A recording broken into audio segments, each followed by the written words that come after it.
Necesito que me respondan porque vamos a hacer la socialización como de manera interactiva. Entonces, la idea es que no solamente yo hable, sino que ustedes pues tengan este espacio para, pues, para hacerme preguntas, para las dudas que tengan. Me interesa, pues, como les digo, no solamente que sea yo quien resuelva el parcial, como decirles, bueno, la primera pregunta es la D, la segunda es la C, sino que pues ustedes tengan la posibilidad de equivocarse y de acertar, ¿sí? Porque pues siento que esa es la forma en la que uno entiende y aprende más rápido. Entonces sí me interesa que, pues no sé, no sean tímidos, abran el micrófono, cómo se sienten para mañana, les faltan muchos temas, cómo van en micro, han tenido tiempo de estudiar, no han tenido tiempo, este semestre está pesado, cómo va todo.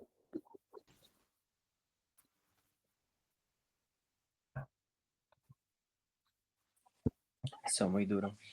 Yo quería ¿Está duro? preguntarte si, o sea, es que yo vi en el simulacro pues unas preguntas como muy detalladas, como que Ajá. qué es esa tal cosa. Entonces yo quería preguntarte si así también preguntan ellos o pues solamente era como para repasar. Las preguntas, supongo que te refieres a las abiertas. Sí, había una, por ejemplo, la, ¿cómo era?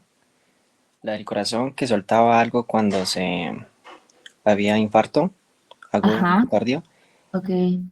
Esa pues a mí me pareció como muy detallada, entonces no sé si así también preguntan ellos. Estas son preguntas de Harold. Eh, las preguntas que encuentran abiertas, que son muy detalladas, como tú dices, son preguntas típicas de Harold.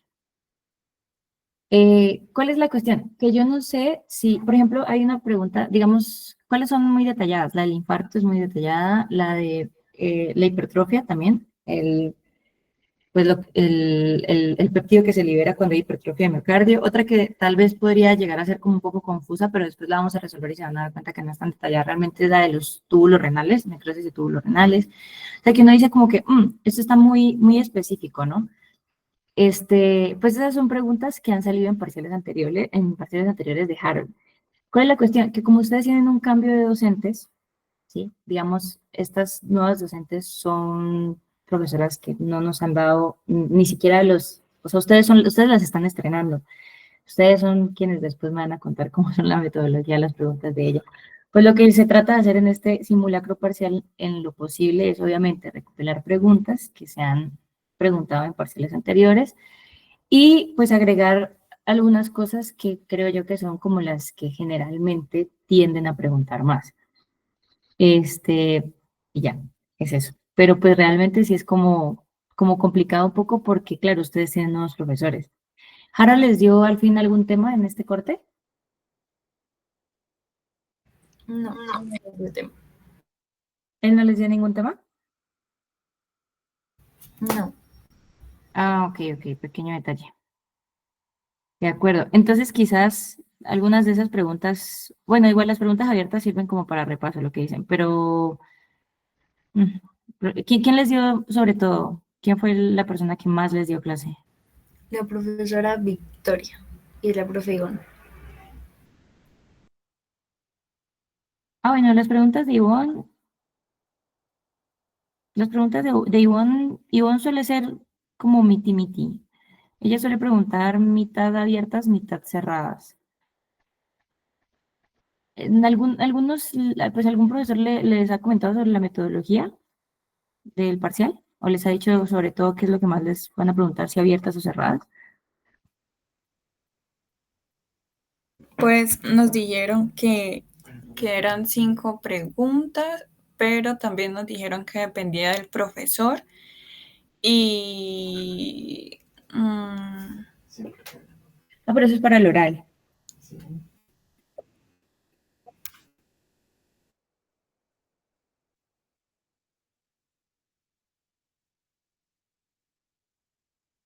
Ujú. ¿Y todas van a ser cerradas? Ah, eso hubiera sido bueno saberlo.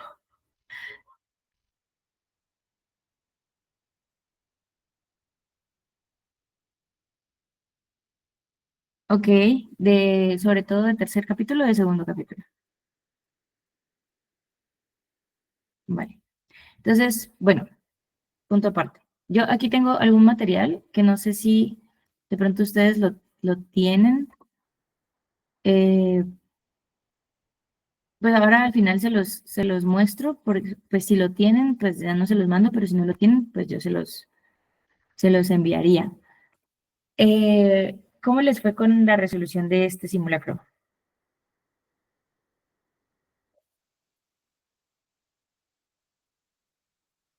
¿Estuvo fácil, normal o durito? Pues en mi caso, más o menos, porque habían sí como cositas que la verdad no me sabía, pero otras que sí, entonces pues Ok, todavía falta. medio, medio, listo. ¿Los demás?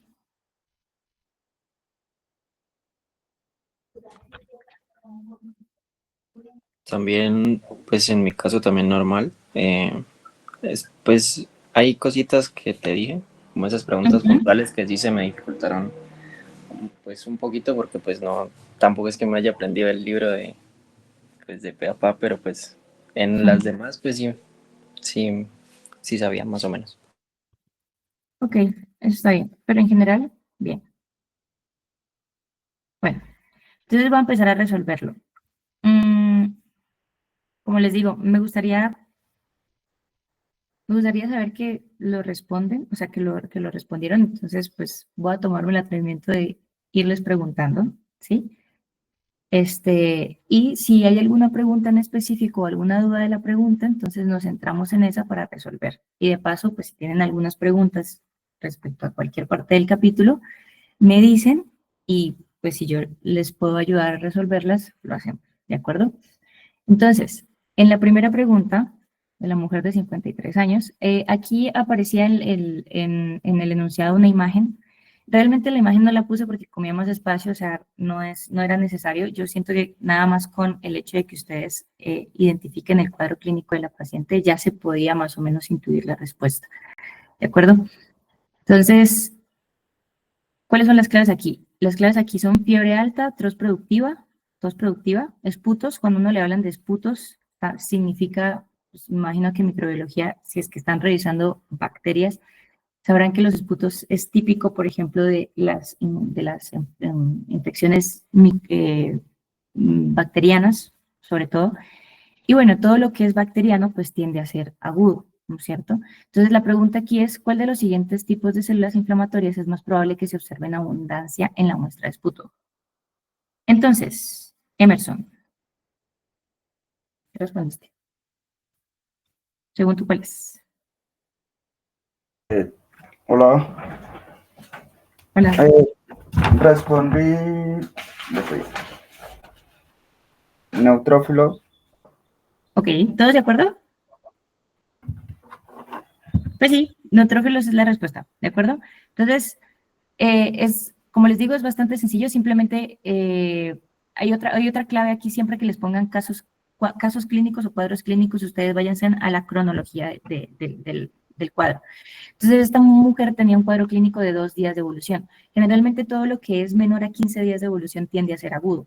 Y con esa pista, o sea, con ese chancuquito, nosotros ya tenemos básicamente la respuesta y estamos en una inflamación aguda.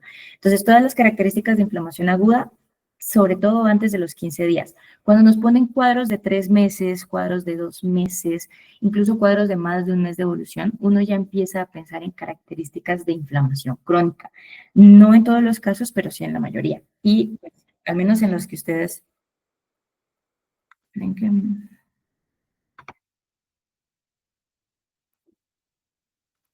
mm, mm.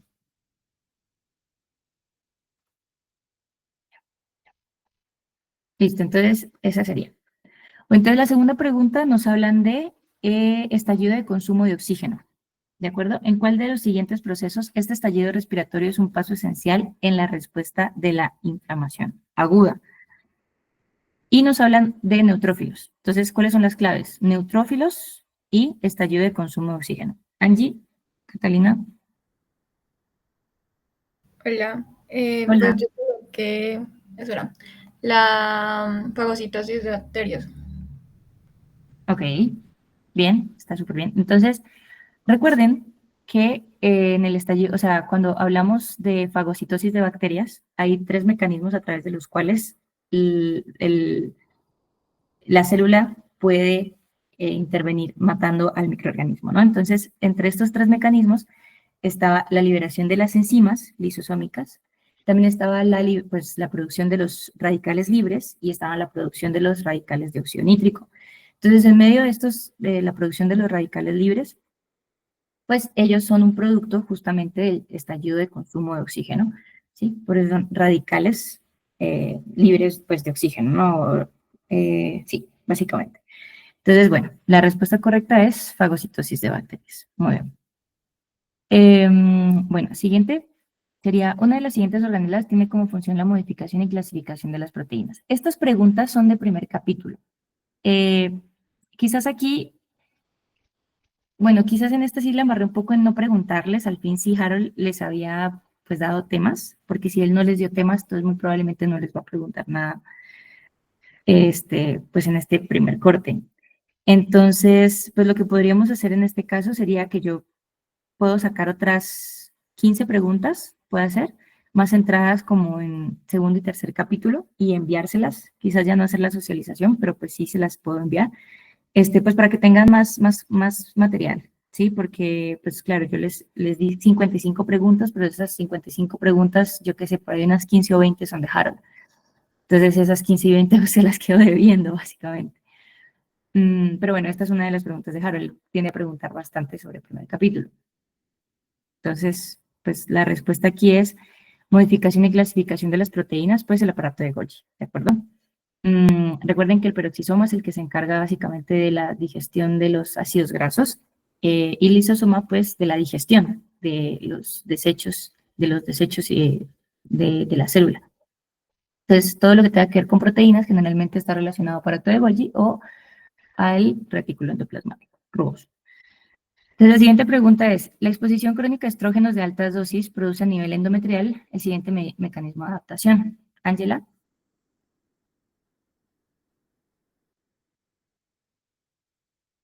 ¿Cuál es tu respuesta? Yo puse hiperplasia. Bien. Entonces, aquí hay una cosa, y es que cuando el endometrio se expone crónicamente a los estrógenos, va a ocurrir una hiperplasia endometrial y una atrofia estromal, ¿sí? Entonces, y en la progesterona es al contrario. Entonces, recuerden que el endometrio es la parte del parénquima que funciona dentro del útero y el estroma es su estructura, ¿sí? Por eso el estroma, cuando hay estrógenos, pues tiende a ponerse más chiquito. ¿Para qué? Para que haya más espacio. En ese espacio, pues sería cubierto por el crecimiento de las células endometriales, ¿sí? Mientras que los progestágenos, pues harían todo lo contrario. Harían una atrofia endometrial y esa atrofia endometrial se estaría compensando, digamos, en el espacio con una hipertrofia del estroma, es decir, con una hipertrofia, pues, de las células fibroblásticas y que realmente, pues, no son, digamos, funcionales dentro del útero, sino que simplemente sirven de esqueleto. La siguiente sería una de las siguientes moléculas se producen los miocitos cardíacos como producto de la hipertrofia. Esteban. Yo puse el factor natriurético atrial. Ok, ¿esto se los explicará? Pues yo lo leí en el libro. Pero no lo hablaron en clase. Pues que yo me acuerdo, creo que la profesora no habló nada de eso. Ok, claro, esta es otra pregunta de Harold. Harold es el que pregunta sobre factor natriurético atrial y sobre las troponinas, por eso se las puse. Entonces, bueno, aquí la cuestión es, siempre que haya hipertrofia de los ventrículos y de las aurículas, pues de la aurícula y el ventrículo izquierdo, generalmente lo que ocurre es que pues esta hipertrofia hace que haya, digamos, mayor cantidad, pues, o sea, al momento de llegar la sangre, hay una mayor dilatación de las paredes, tanto ventriculares como auriculares. Y esta dilatación es como el estímulo necesario para que las aurículas liberen lo que se conoce como el factor natriurético atrial, que si ustedes descomponen la palabra etimológicamente, pues van a entender que natriurético viene natriuresis, uresis, todo lo que sea uresis es eliminación a través de la orina, ¿sí? Y natri, de natriol, por ejemplo, es sodio. Entonces, básicamente, el factor natriurético atrial, pues que se libera en las aurículas, natriurético es porque su función principal es eliminar el sodio a través de la orina, ¿sí? Y acuérdense que el sodio es un acuacrito natural, ¿sí? Entonces, él arrastra agua. Y esta es la forma, digamos, en la que en una hipertrofia ventricular, pues uno de los mecanismos de compensación es eliminar parte del volumen sanguíneo a través, pues, de la orina, gracias a este factor natriurético atrial, ¿no es cierto? Que está eliminando sodio y está arrastrando agua.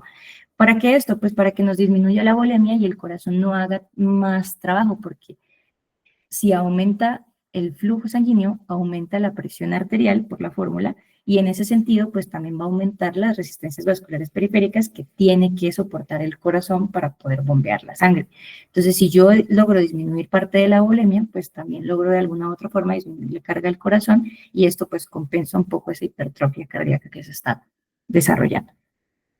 La siguiente pregunta. Una de las siguientes moléculas está relacionada con la inhibición de la muerte celular por apoptosis. Felipe. La BCLX. Sencillo. Moléculas antiapoptóticas, BCL, y las proapoptóticas, BAC y VAX. ¿De acuerdo? ¿Qué hace la BH3, Felipe?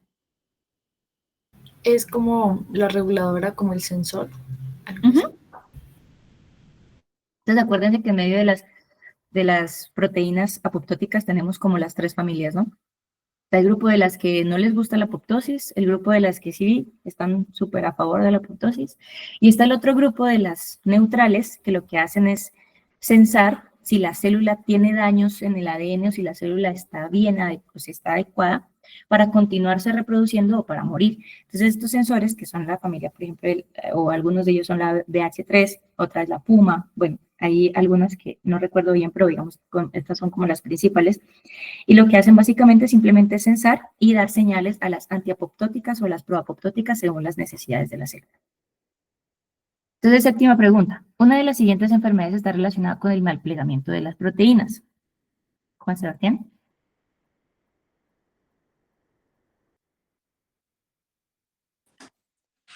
Yo había respondido diabetes. ¿Por qué respondiste diabetes? Según lo que había leído, es por un mal aplicamiento de las chaperonas, pero no estoy completamente seguro. Ok, ¿alguien tiene alguna otra respuesta? ¿O todos tienen diabetes?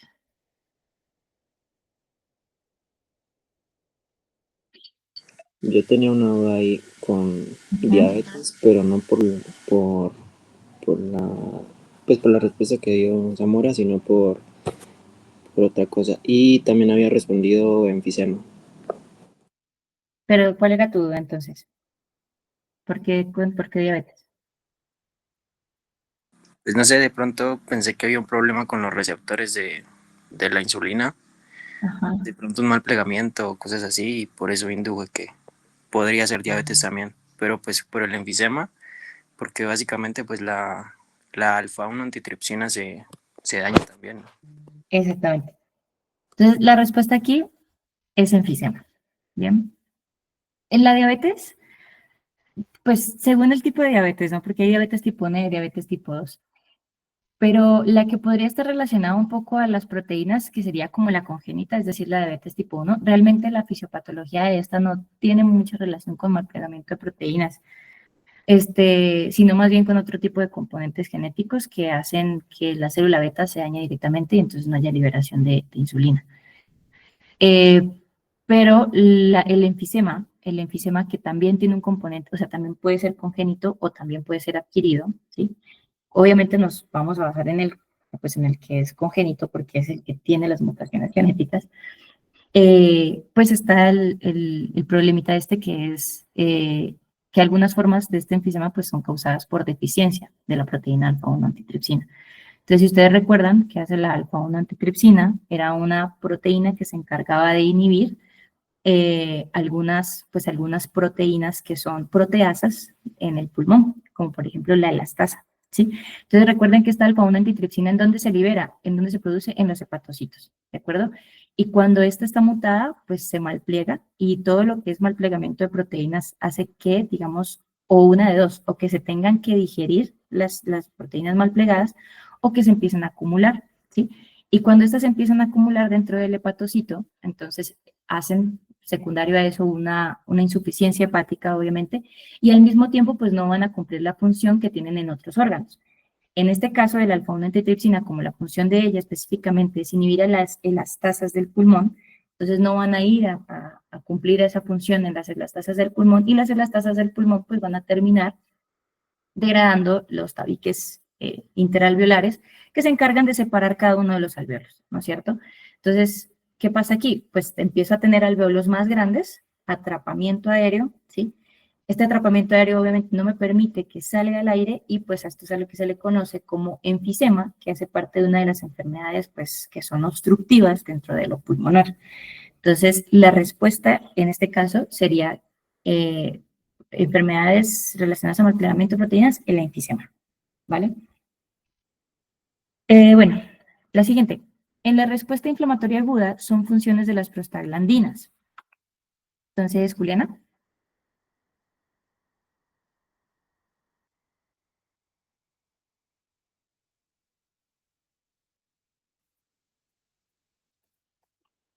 Sí, exactamente. Dame un segundito.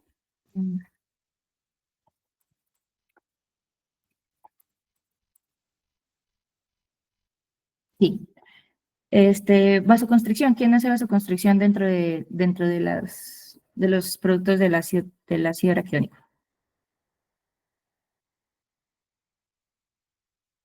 Bien, pues esa no es, recuerda que la serotonina no es un producto del ácido araquidónico, es pues un producto preformado de otras células como los mastocitos y algunos otros leucocitos, pero sí, la serotonina hace vasoconstricción. Dentro de los productos de ácido araquidónico, ¿quién sí hace vasoconstricción? Los botanoados y Perfecto. leucotrienos, creo. Creo que los leucotrienos los dilatan. Pero el broncoespasmo. Ah, ese es diferente. Ok. Entonces otra el botanoado solamente. Ajá. Entonces, diferencia grande entre broncoconstricción y vasoconstricción. ¿Qué implica una broncoconstricción? ¿Qué significa que los leucotrienos hagan una broncoconstricción en una persona? ¿Eso cómo se manifiesta? Asma. Sí, ¿por qué? Clínicamente,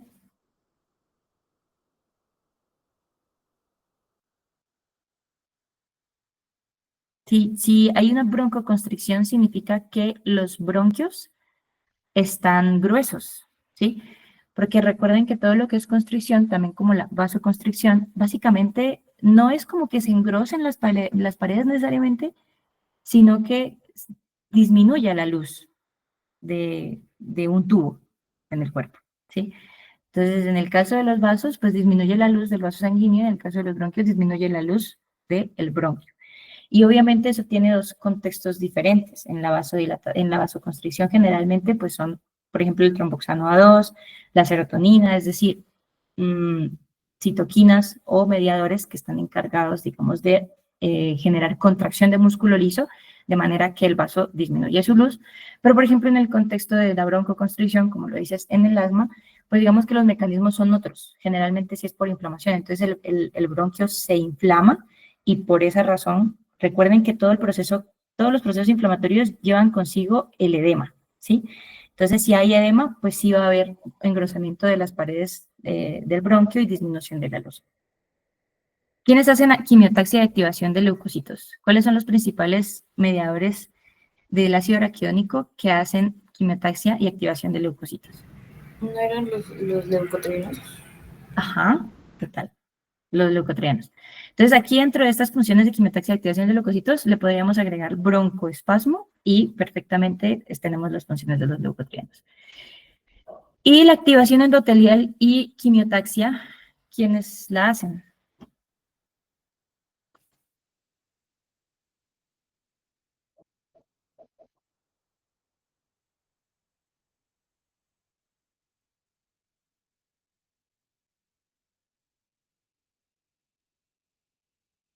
Entonces, activación endotelial y quimiotaxia. La quimiotaxia es una función típica también de los leucotrienos, ¿bien?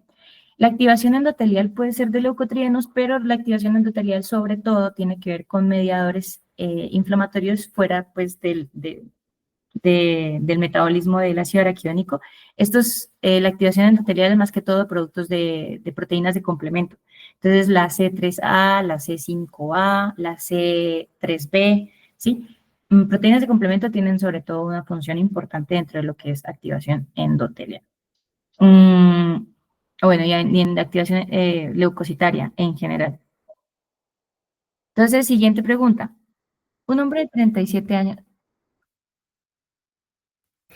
Qué pena, Aleja, es que yo tengo una pregunta. Esto es que mi compañera dijo, habló pues de que el tromboxano era el que hacía vasodilatación y pues yo me confundí ahí porque yo tenía que ese hacía vaso...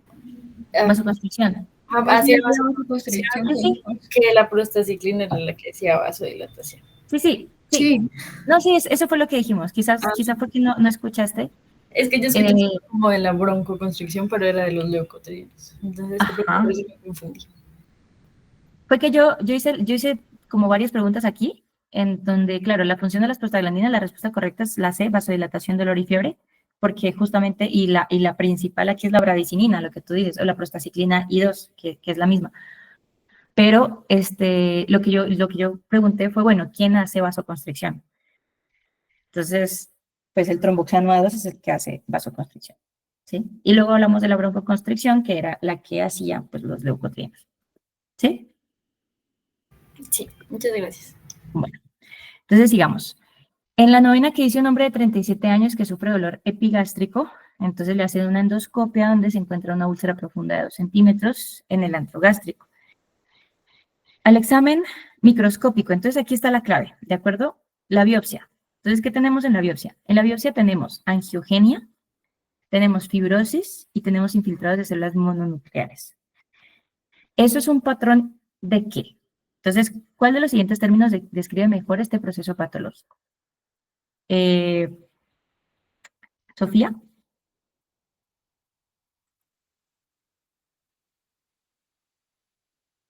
Pues yo puse inflamación crónica. ¿Alguien tiene alguna otra idea? Quizás alguna pregunta respecto a úlcera. En algunos casos ha surgido porque generalmente la úlcera la ponen en los patrones de inflamación aguda y luego de repente la úlcera también puede ser inflamación crónica. Entonces, ¿tienen claro eso? ¿Alguien tiene alguna pregunta sobre eso? La respuesta está correcta, la respuesta es la inflamación crónica.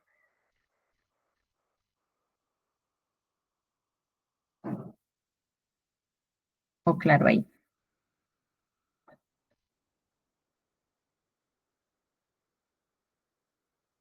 Bueno, entonces antes de seguir, pues sí les hago la salvedad. Recuerden que sí, las lesiones pues de úlcera generalmente se ponen en los patrones de inflamación aguda. ¿Pero por qué? Yo siento que la úlcera es el mejor ejemplo de una inflamación aguda que se vuelve una inflamación crónica. Entonces, en medio de todo el estudio que ustedes tienen, recuerdan ese gráfico de donde cuáles son las vías que puede tomar una inflamación aguda y en medio de esas pues estaba la inflamación crónica y entre la inflamación crónica una de las causas era estímulo lesivo, persistente, no sé qué. Bueno, la úlcera es como el mejor ejemplo porque generalmente cuando la úlcera se está empezando a desarrollar, el problema digamos, de los procesos ulcerativos pueden ser que sea muerte de la célula por atrofia o dependiendo, por ejemplo, si son úlceras de presión, o muerte de la célula directamente por necrosis, ¿sí? Entonces, generalmente, en los procesos agudos, esta necrosis, por ejemplo, para el caso de este paciente que es una úlcera gástrica, generalmente las úlceras gástricas, pues la principal causa es una bacteria, que es el Helicobacter pylori. Entonces, este Helicobacter pylori lo que hace simplemente es matar a las células, ¿sí? Y este proceso de necrosis, recuerden que la necrosis en sí misma lleva a un proceso inflamatorio, ¿sí? De hecho, era una de las grandes diferencias con la apoptosis. La apoptosis no tiene, la necrosis sí tiene inflamación. Entonces, esta inflamación aguda, el primer mes generalmente se manifiesta con polimorfonucleares, con ya puede haber pus, puede haber, digamos, generalmente hallazgos microscópicos que son característicos de inflamación aguda. Entonces, en los procesos agudos del desarrollo de una úlcera, ahí es cuando hablamos de un patrón morfológico agudo. Pero generalmente cuando la úlcera no se repara o cuando la úlcera, digamos, continúa ese agente lesivo, pues tiende a volverse crónica. Y después, como les digo, cuadros de 2 meses, 3 meses, pues ya son inflamación crónica, ¿no es cierto? O sea que la úlcera puede ser perfectamente un patrón morfológico de los dos tipos de inflamación. Un niño, entonces la siguiente pregunta, un niño de 9 años, aquí nos presenta una tos crónica, fiebre, 1 mes de evolución. Radiografía de tórax muestra ganglios grandes, infiltrados nodulares pulmonares bilaterales. Nuevamente tenemos esputo, ¿sí? Y en el esputo hay bacilos ácido resistentes. Una muestra de biopsia nos muestra una inflamación granulomatosa con macrófagos epitelioides y células gigantes de Langerhans. Entonces, la pregunta es, ¿cuáles de los siguientes mediadores es más probable que contribuya a la formación de las células gigantes? Juliana. Aleja, yo puse interferón gamma. Sí. Entonces, estamos de acuerdo. ¿Por qué no podría ser las proteínas de complemento, Julie? O la interleucina 1, o el factor de necrosis tumoral.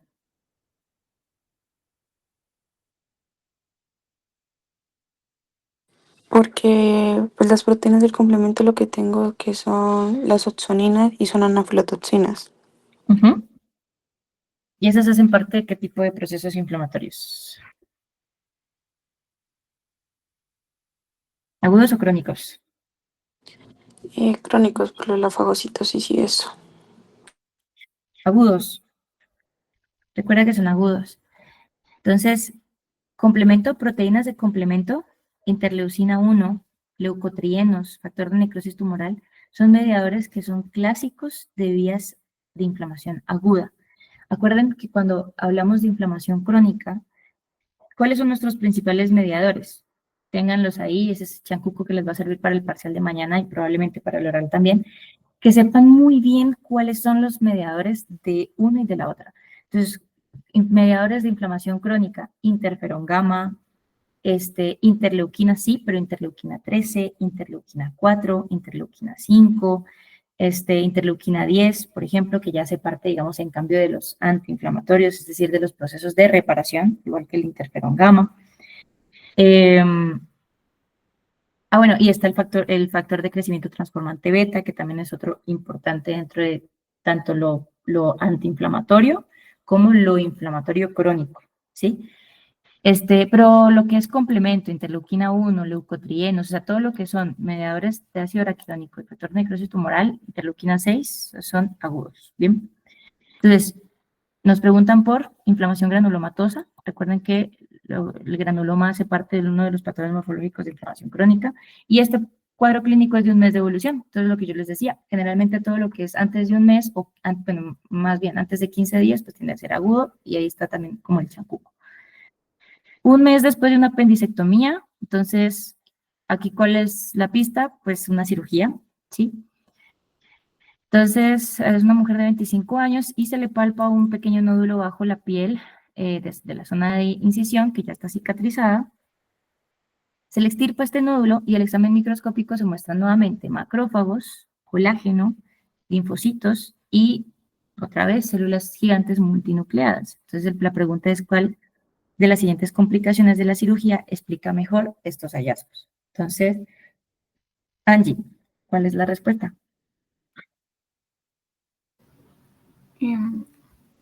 Esto, la formación de granuloma. Sí, exactamente. Entonces recuerden lo que, creo que sí les mencioné en alguna de las monitorías, como que siempre que hayan cirugías, generalmente lo que puede llegar a ocurrir es que se queden compresas o que se quede material, sí, generalmente son compresas dentro del abdomen, y pues esos son cuerpos extraños. Entonces recuerden que tenemos tres tipos de granulomas, ¿sí? Esta puede ser una buena pregunta, de hecho, recuerdo que es una pregunta que me hizo Iván. ¿Cuáles son los tres tipos de granulomas? Entonces hay granulomas inmunológicos o inmunitarios, que son los típicos que tienen las células de Langhans. Están los granulomas de cuerpo extraño, que por el contrario tienen células gigantes multinucleadas, que su característica principal pues es los núcleos en desorden, ¿sí? A diferencia de las de Langhans, que son en cerradura.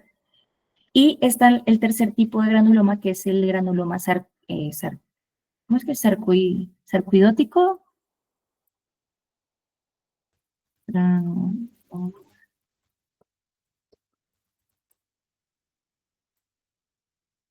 Sí, entonces ese es el granuloma de la sarcoidosis. O sea, las características son idénticas al inmunitario. Este también tiene células de Langhans. ¿Cuál es la única diferencia del granuloma inmunitario con el de la sarcoidosis? Básicamente que el de la sarcoidosis es exclusivo de la sarcoidosis y la sarcoidosis pues es una enfermedad autoinmune. Supongo que las plaquitas pues, lo revisaron. Es una enfermedad autoinmune que puede afectar a múltiples tejidos, no solamente al pulmón, sino a otros tejidos, entonces se pueden formar granulomas en múltiples tejidos, y pues que no tiene la característica caseosa, ¿no? De necrosis caseosa, mientras que el granuloma tuberculoso o inmunitario, pues tiene la característica de la caseosa porque generalmente es muy típico, por ejemplo, de inflamaciones tuberculosas. Entonces, en este caso, pues estamos hablando de una formación de granuloma de cuerpo extraño, simplemente. Paciente de 12, perdón, siguiente pregunta, la 12. Paciente de 6 años con antecedentes de infecciones de repetición por bacterias. Nuevamente. Infecciones se acompañan de leucocitosis con neutrofilia. El examen microscópico de una biopsia obtenida, bueno, muestra tejido necrótico, pero pocos neutrófilos. Entonces, el análisis de la función de los neutrófilos muestra un defecto de rodamiento. Es decir, que nos están diciendo que hay pocos neutrófilos porque analizan, digamos, los neutrófilos, qué pasa con los neutrófilos que no están ni siquiera funcionando bien porque son inflamaciones de repetición, o sea que el sistema inmunológico está deficiente. Y en la función de los neutrófilos, pues muestran defecto de rodamiento, ¿sí? Entonces, ¿cuál de las siguientes moléculas es la causa más probable pues de esta inmunodeficiencia que tiene el paciente que lo predispone a tener más infecciones? Entonces, Ángela, ¿cuál es tu respuesta? Quimiosinas y selectinas. ¿Tegrinas y selectinas? No, quimiosinas. ¿Quimiosinas y selectinas? Ok, ¿alguien tiene alguna otra respuesta o están de acuerdo?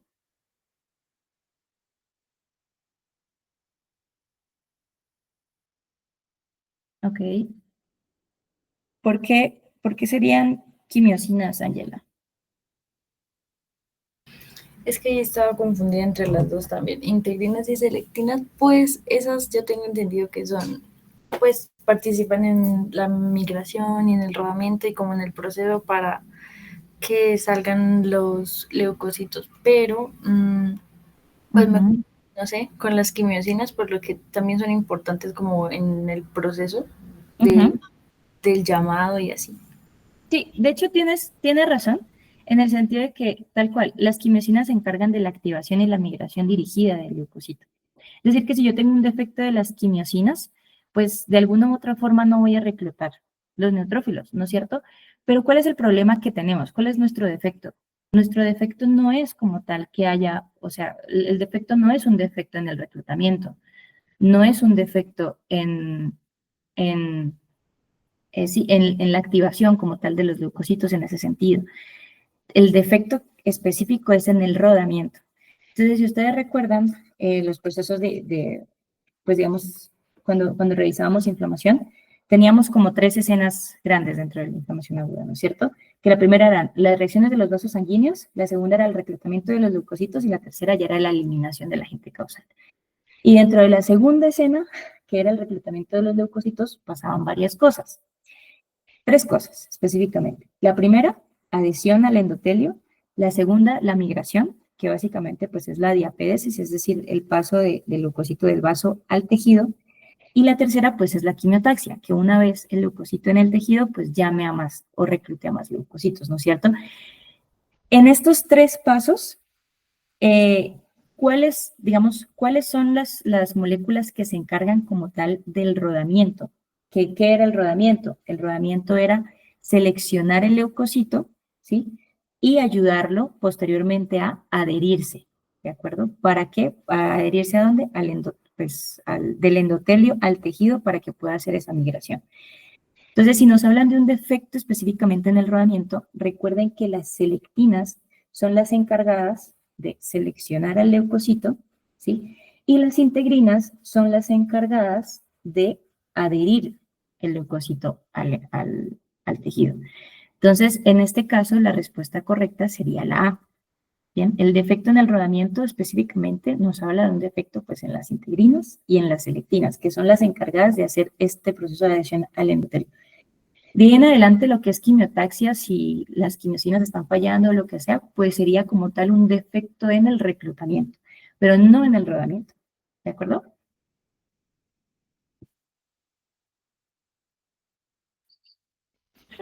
Y pues las granzimas son las enzimas que utilizan los linfocitos T para inducir apoptosis a otras células, así que no tienen nada que ver con el rodamiento. Y el PCAM1 sería, por ejemplo, en este caso sería la respuesta correcta si nos dijeran que el defecto no es en el rodamiento, sino que el defecto es en la diapédesis, ¿sí? O en la migración. Si la pregunta fuera defecto en la migración, ahí sí sería PCAM1. ¿Por qué? Pues porque el PCAM1 es, junto con el CD31, es la molécula encargada en el proceso en el proceso posterior al rodamiento, que es ya la diapédesis, o sea, el paso del endotelio hacia el tejido. ¿Okay? ¿Tienen alguna pregunta respecto a esto? O seguimos.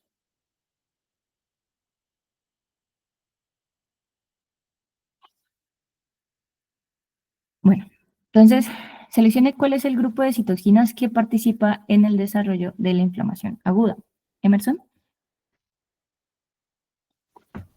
Yo le coloqué la...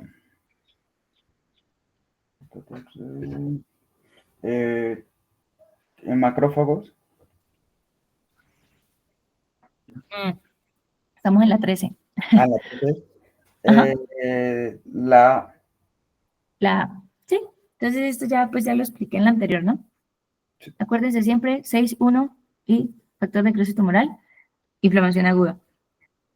Interferón gamma 12 y 17, eso hace parte de crónica. El 17 también hace parte de la aguda, pero no es específico de la aguda, ¿sí? Es como los macrófagos, ¿recuerdan? Los macrófagos hacen parte de la aguda, de la crónica, pero no son específicos de ninguna de las dos, ¿sí? Y ya, básicamente. Entonces, en este caso, la respuesta es la A. Súper. Siguiente pregunta que también ya la respondió Emerson. Supongo que esa es la que pusiste macrófagos. Entonces dice un hombre de 65 años desarrolla insuficiencia cardíaca congestiva progresiva 2 semanas, bueno, después de un infarto. Entonces el ecocardiograma muestra una fracción de eyección notablemente reducida. En este momento, capilares, fibroblastos, colágenos y células inflamatorias han sido reemplazadas en gran medida del miocardio infartado, que eso es lo que se conoce como el proceso de fibrosis, después de pues, una necrosis coagulativa. ¿Sí? Se trata de reparar el corazón. ¿Cuál de los siguientes tipos de células inflamatorias es el más importante en el proceso de reparación? Entonces aquí sí, este pues es el protagonista de la reparación, el macrófago, ¿sí? El neutrófilo, inflamación aguda, el linfocito, inflamación crónica, el histiocito, aguda y crónica, bueno, sobre todo aguda, pero no tiene mucha relevancia de casi que ninguno de los dos procesos, pero el macrófago sí es muy relevante en el proceso de la reparación. Específicamente, ¿qué macrófago? ¿M1 o M2, Emerson?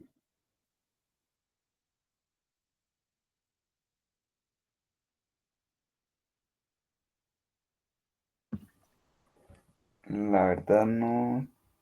M1 creo que es. Esteban, ¿El 2? ¿qué me preguntan? Díganlo con seguridad. Entonces, M1, ¿qué era? ¿Vía clásica o vía alternativa? Clásica.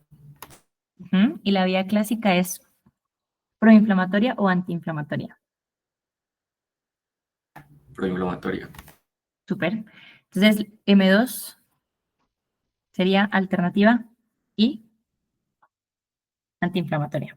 ¿De acuerdo? Entonces, si estamos hablando de reparación, estamos hablando de antiinflamación, porque yo no puedo reparar un tejido que está inflamado. No tiene sentido. Siempre que yo quiera reparar un tejido, tengo que cesar la inflamación. Entonces, en este caso, pues sería macrófago y más específicamente, pues los M2. Bien.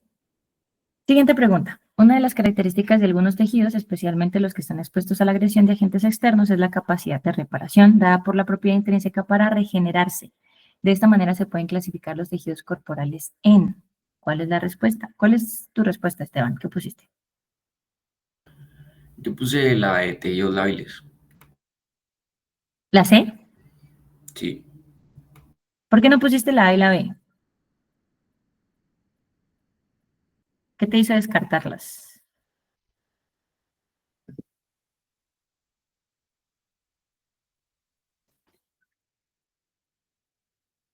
Pues, pues yo puse la C porque lo que decía después de tejidos lábiles, ¿no? Porque era correcto como la definición que tenía. Ujú. ¿Es correcto decir que los tejidos estables contienen células diferenciadas terminalmente? ¿Qué significaría eso? ¿Qué connotación tendría eso? Si los tejidos estables tienen células diferenciadas terminalmente. Que no pueden cambiar Sí, las células. ajá, que no, ni que podrían cambiar, ni que, pues si es terminalmente, significaría que ya no se van a reproducir más. Y lo mismo con la B. Tejidos permanentes presentan células con una mínima actividad proliferativa en estado normal.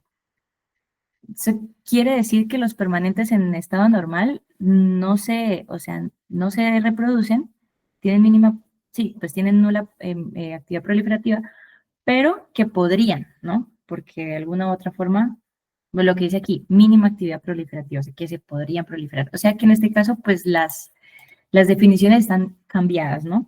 Los tejidos permanentes serían aquellos que contienen células diferenciadas terminalmente y los tejidos estables son aquellos que presentan células con una mínima actividad proliferativa en un estado normal, es decir, aquellos que no proliferan, pero bajo un estímulo nocivo podrían tener una mínima actividad proliferativa. En este caso, pues la respuesta correcta sí es la C. Tejidos lábiles, sus células se destruyen y se reponen continuamente. Y pues la D no tiene sentido porque tejidos cambiantes no es una definición que esté dentro de nuestros términos, ¿no? Entonces, bueno, siguiente pregunta. Vamos con la 16. Durante la reacción inflamatoria típica se desarrolla mediante unos pasos secuenciales. Una de las siguientes afirmaciones es la correcta con relación a la respuesta inflamatoria. Entonces, Juan Felipe Reyes, ¿cuál es tu respuesta? Yo puse la D. Los ¿La leucocitos y D? las proteínas plasmáticas son reclutados. Ajá, sí, la D. ¿Por qué descartaste las anteriores?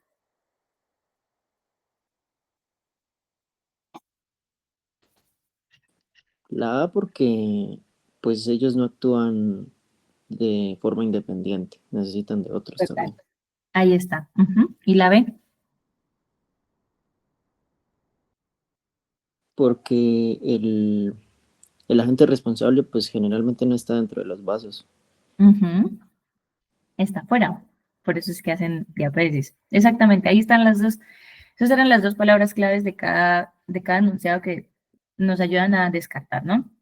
No actúan de forma independiente, no se localizan generalmente en los vasos. Sí pueden haber agentes responsables intravasculares, pero pues generalmente no, al menos para términos, digamos, académicos, en el caso de entender inflamación aguda, pues no lo estudiamos así, entonces no corresponde. La respuesta correcta es la D. Los leucocitos y proteínas son reclutados pasando de circulación al lugar en donde se encuentra el agente causal. Entonces, la 17, son mediadores de origen plasmático. Juan Sebastián. Yo puse bradicinina. Ok, ¿por qué histamina y serotonina no? Porque creo que la bradicinina está con el complemento y la coagulación que necesita la activación de la cascada. Ujú. ¿Y la serotonina dónde está? ¿Y la histamina? Te escuché que hablaste de la bradicinina, perdón, es que se me cortó un poquito. Sí, pues principalmente que es, pues, yo sabía que eran mediadores plasmáticos, que era como la bradicimina, Ajá. la de complemento y coagulación. Ok. Sí, sí, sí, sí. Esa es la respuesta. Recuerden que, pues, sí, básicamente se forman a partir de precursores, ¿no? Inactivos que están dentro del plasma y que hacen parte, pues, de la mayoría de las cininas, de las demás citoquinas que son cininas. Pues en este caso también se puede descartar la histamina y la serotonina porque la histamina y la serotonina, pues, son mediadores que ya están formados. Sí, son preformados que están almacenados dentro de los gránulos de algunas células, como los mastocitos, por ejemplo, en el caso de la histamina, o las plaquetas, en el caso de la serotonina. Entonces, pues como son preformados, pues digamos que no tienen su origen plasmático, sino que son de origen celular. Entonces, siguiente, son mediadores vasoactivos usados como sustancias bactericidas, excepto, Juliana.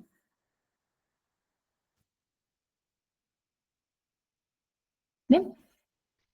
Entonces, serotonina. Esta estaba relativamente sencilla. Bueno, yo creo que la mayoría tienen como muy buena forma, digamos, o sea, es fácil como descartarlas, ¿no? Porque pues si nos hablan de bactericidas y un poco de radicales libres, pues la serotonina sería la respuesta del excepto. Radicales libres, óxido nítrico, ácido hipocloroso, hacen parte, digamos, de la acción bactericida de la fagocitosis. Bien, entonces siguiente, son características de los mediadores de inflamación aguda, excepto, Karen.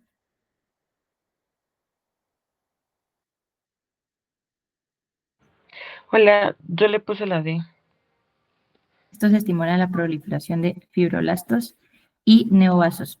Sí, porque esa es característica de qué. ¿Cómo? ¿Por qué le pusiste la D? Bueno, ay, no, o sea, no sé cómo explicarlo de cierta manera, Si te hablan de pero proliferación de fibroblastos y neovasos, ¿de qué tipo de inflamación te están hablando? crónica. Esa es la explicación. Ah, ok. Entonces, sí, claro, porque si te dicen características de mediadores de inflamación aguda y te hablan de proliferación de fibroblastos y neovasos, ahí se Ah, ok, entiende. sí, sí, Eso es una característica de inflamación crónica. señora. Listo. Entonces, esa es la respuesta correcta. Eh, Siguiente. Los leucotrienos producen los siguientes efectos, excepto, Sofía.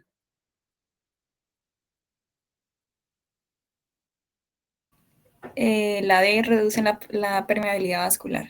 Ujú. Es insistente con los mediadores porque mediadores yo creo que es de las cosas que más pregunta, que los tengan súper claros. Siguiente, un paciente con alteración leucocitaria en los receptores C3A tendrá los siguientes efectos, excepto. Aquí en esta pregunta, digamos que hay dos respuestas correctas. Pero pues se puede decir que hay una más correcta que la otra, sin embargo, se puede debatir. Entonces, Juliana, ¿tú qué le pusiste en esta? La D. No pueden realizar. ¿Alguien le puso alguna otra o todos pusieron la D?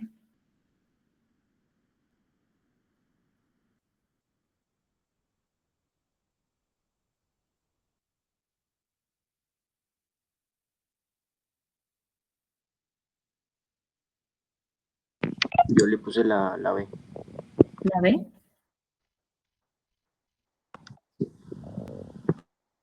¿Algún otro?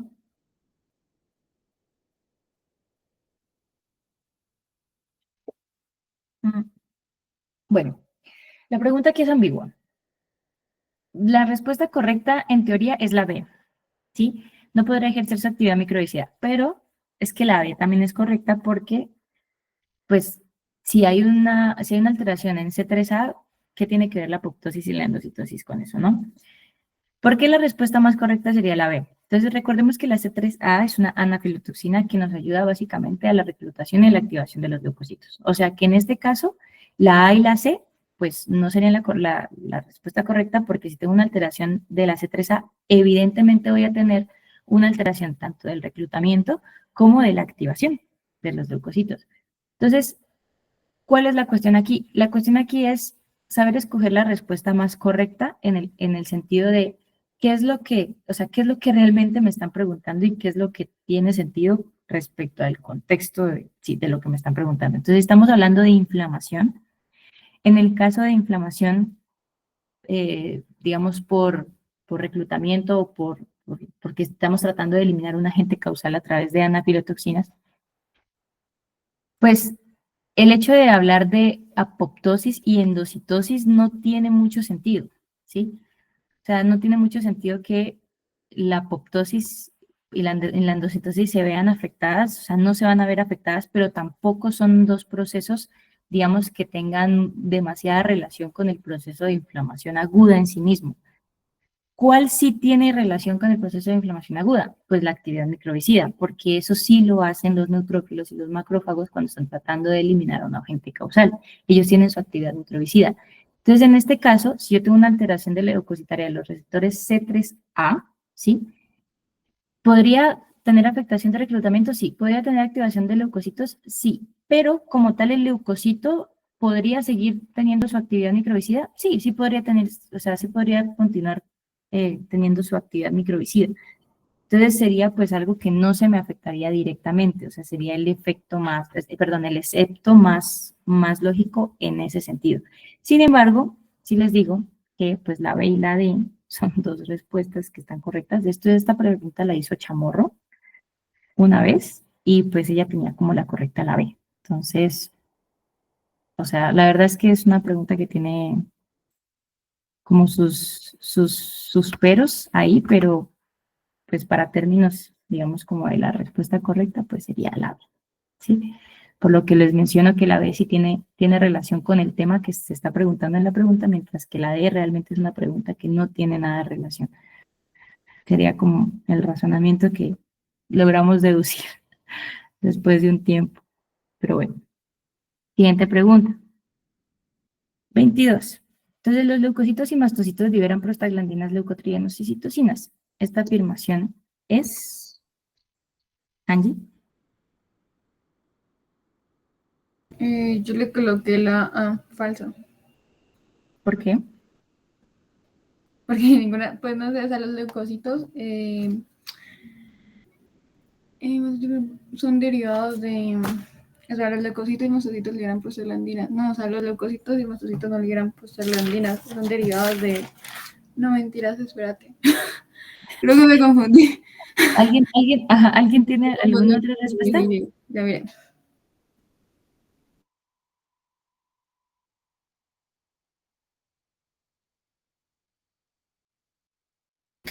Pues yo en esa puse que en parte era verdadera porque los leucocitos y mastocitos producen prostaglandinas. Pero, ¿Pero qué? Ya me estoy confundiendo. Pero pues sí, yo puse eso.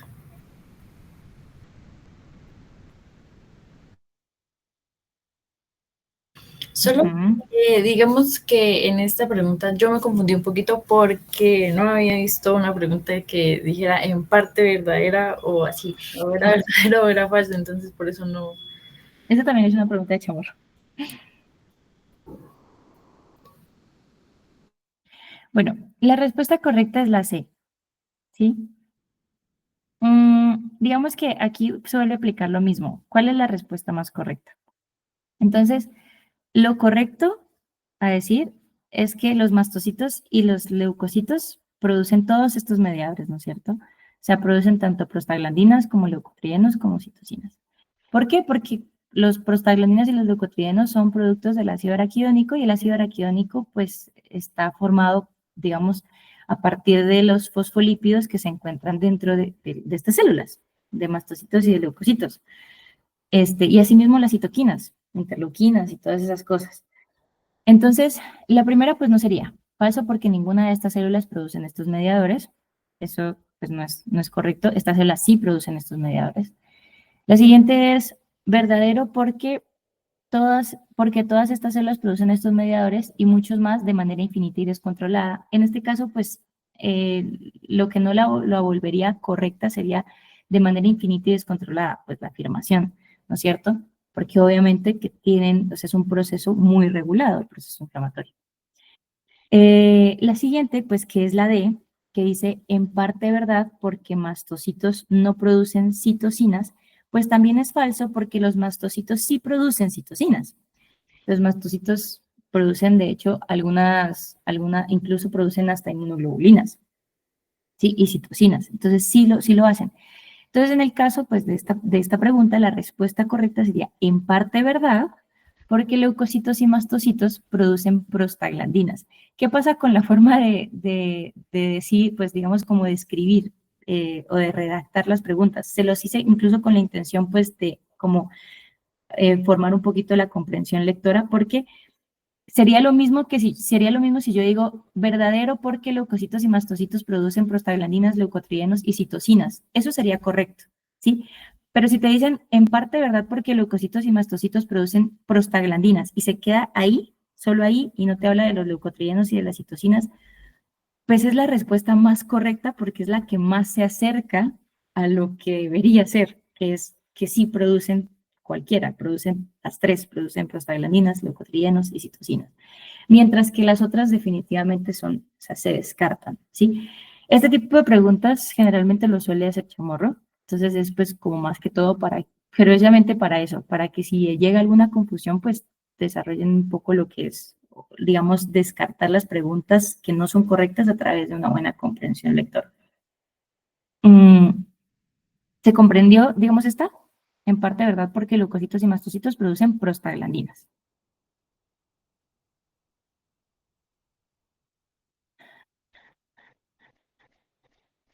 Bueno.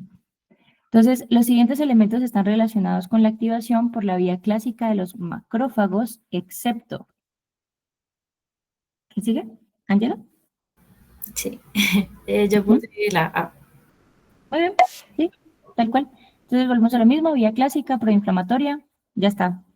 1, interleuquina 6, interleuquina 12, enzimas lisosómicas, ¿por qué? Pues porque hacen parte de la función microbicida, quimiosinas, ¿por qué? Porque hacen parte del reclutamiento que también hacen los macrófagos cuando se activan, y pues quienes hacen parte de la vía alternativa, factor de crecimiento transformante beta, interferón gamma, interleuquina 10, etc.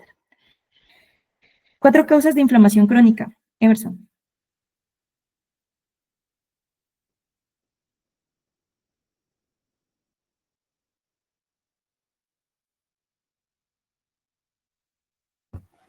Los 4 traman.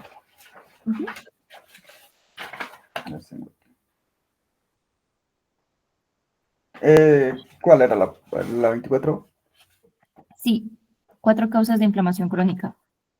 Enfermedades autoinmunes, alergias, no reparación de la inflamación aguda, exposición prolongada a sustancias tóxicas. Ok. ¿No reparación a qué dijiste?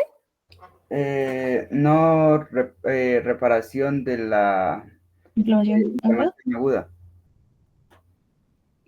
Bueno, yo creo que te la valen. Yo creo que te valen la respuesta. Pero, recomendación, tratan de poner como, digamos, las cosas que usualmente aparecen en el libro, es que son bien hartos con eso. Entonces, por ejemplo, enfermedades autoinmunes, check, bien. Exposición prolongada a agentes tóxicos, bien. Reacciones alérgicas, bien. Hacen parte, digamos, de la hipersensibilidad, igual que las enfermedades autoinmunes, pero si ustedes las ponen, se la valen. Yo lo que de pronto le cambiaría a tu respuesta sería cambiarle lo de la inflamación aguda a las infecciones persistentes, que de hecho yo se la pondría primera porque es una de las más comunes. Entonces, infecciones persistentes. Nunca se olviden de los agentes que son difíciles de erradicar, y esos hacen parte de las infecciones persistentes, como por ejemplo la tuberculosis, que la lepra, que la sífilis, que el Helicobacter pylori, que no sé qué, que no sé, todo lo que sean microorganismos de infecciones persistentes, ¿sí? Dentro de esta respuesta, si les preguntan o inflamación crónica, recuerden que hay otras cosas que también están relacionadas con inflamación crónica, o otros grupos de enfermedades que están relacionados con inflamación crónica, que no necesariamente tienen que ver ni con autoinmunidad, ni con infecciones, no. Como por ejemplo, 3 grupos grandes que si quieren los pueden anotar ahí, que los pueden poner y se los valen, son enfermedades neurodegenerativas. Entonces, en el libro citan, por ejemplo, el Alzheimer, el Parkinson, ¿sí? Son enfermedades que generalmente están relacionadas a procesos crónicos de inflamación. Otras, síndromes metabólicos, como cuáles, como la diabetes, por ejemplo, ¿sí? Como la obesidad. Entonces, son pacientes que son crónicamente inflamados. Y finalmente, pues están los cánceres, ¿sí? Las neoplasias malignas. Los cánceres todos inducen a inflamación crónica. Eso lo vamos a ver después en el siguiente capítulo, pero digamos que son 3 grupos de enfermedades que los pueden tener en cuenta, que si no se acuerdan, no se olvidan, no se los mencionan, pues hacen parte, digamos, del espectro de las inflamaciones crónicas. Siguiente, 25. ¿Cuáles son las 2 vías de activación de los macrófagos, función de cada una y mediadores que las activan? Pues yo creo que ya como que lo hemos hablado bastante o como reforzado mucho. Vía 1, M1, ¿quiénes las activan? Pues el interferón gamma, la vía 1, ¿de acuerdo? ¿Y cuál es la función de cada vía? Pues en la M1 es producir radicales libres, enzimas lisosómicas, para tener acción microbicida y también hacer quimiotaxis o aumento de la proinflamación a través de mediadores como interleuquina 1, factor de necrosis tumoral, interleuquina 2, interleuquina 6 y otras quimiosinas. Y en el caso de la vía alternativa, pues sería, ¿quiénes la activan? Interleuquina 13 e interleuquina 4. ¿Cuál es la función de ella? Función antiinflamatoria, efectos antiinflamatorios de reparación de las heridas y fibrosis a través de liberación de otras mediadores como la interleuquina 10 y el factor de crecimiento transformante beta. Entonces, vía 1, proinflamatoria, vía 2, antiinflamatoria, básicamente. 26. 4 enfermedades de inflamación granulomatosa. Creo que sigue Esteban. Tuberculosis, sarcoidosis, lepra y sífilis. Ok, súper bien. Sarcoidosis, enfermedad de Crohn, arañazo de gato, ahí le pueden meter un montón, ¿no? Funciones de los lisosomas. Juan Felipe. Tú ayúdanos a responder la 27 y la 28. De los lisosomas y del microARN. Son preguntas de Harold, la verdad. La de los lisosomas, pues yo puse degradar microorganismos, sustancias u organelas que afecten la homeostasis celular. Ujú. Y la 28, los microARN, pues son como partes del ADN que no codifican en proteínas y que se encargan de la regulación génica. Tal cual. Entonces, lisosomas son como el estómago de las células, ¿no? Son enzimas digestivas que descomponen y reciclan absolutamente todo lo de la célula. Y los microARN, pues simplemente son partes del ADN que no codifican, como tú lo dices, a ningún gen, sino que lo único que hacen es regular a través de silenciando algunos genes o genes específicos. Y ya, pues como les digo, esas son preguntas del primer capítulo, pero pues Carol nos les va a evaluar, entonces supongo que las podemos obviar. No creo que nadie más les pregunte del primer capítulo, la verdad. Esas son típicas de Harold. Siguiente, ¿cuál es la metaplasia que se espera encontrar en un paciente con reflujo gastroesofágico crónico, Juan Sebastián?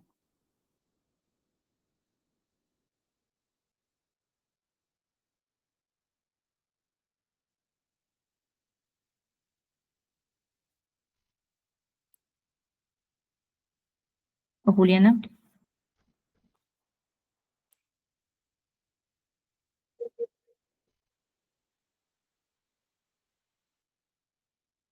Ujú. ¿Epitelio qué le pusiste?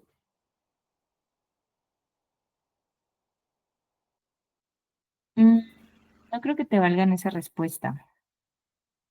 ¿Epitelio esofágico escamoso?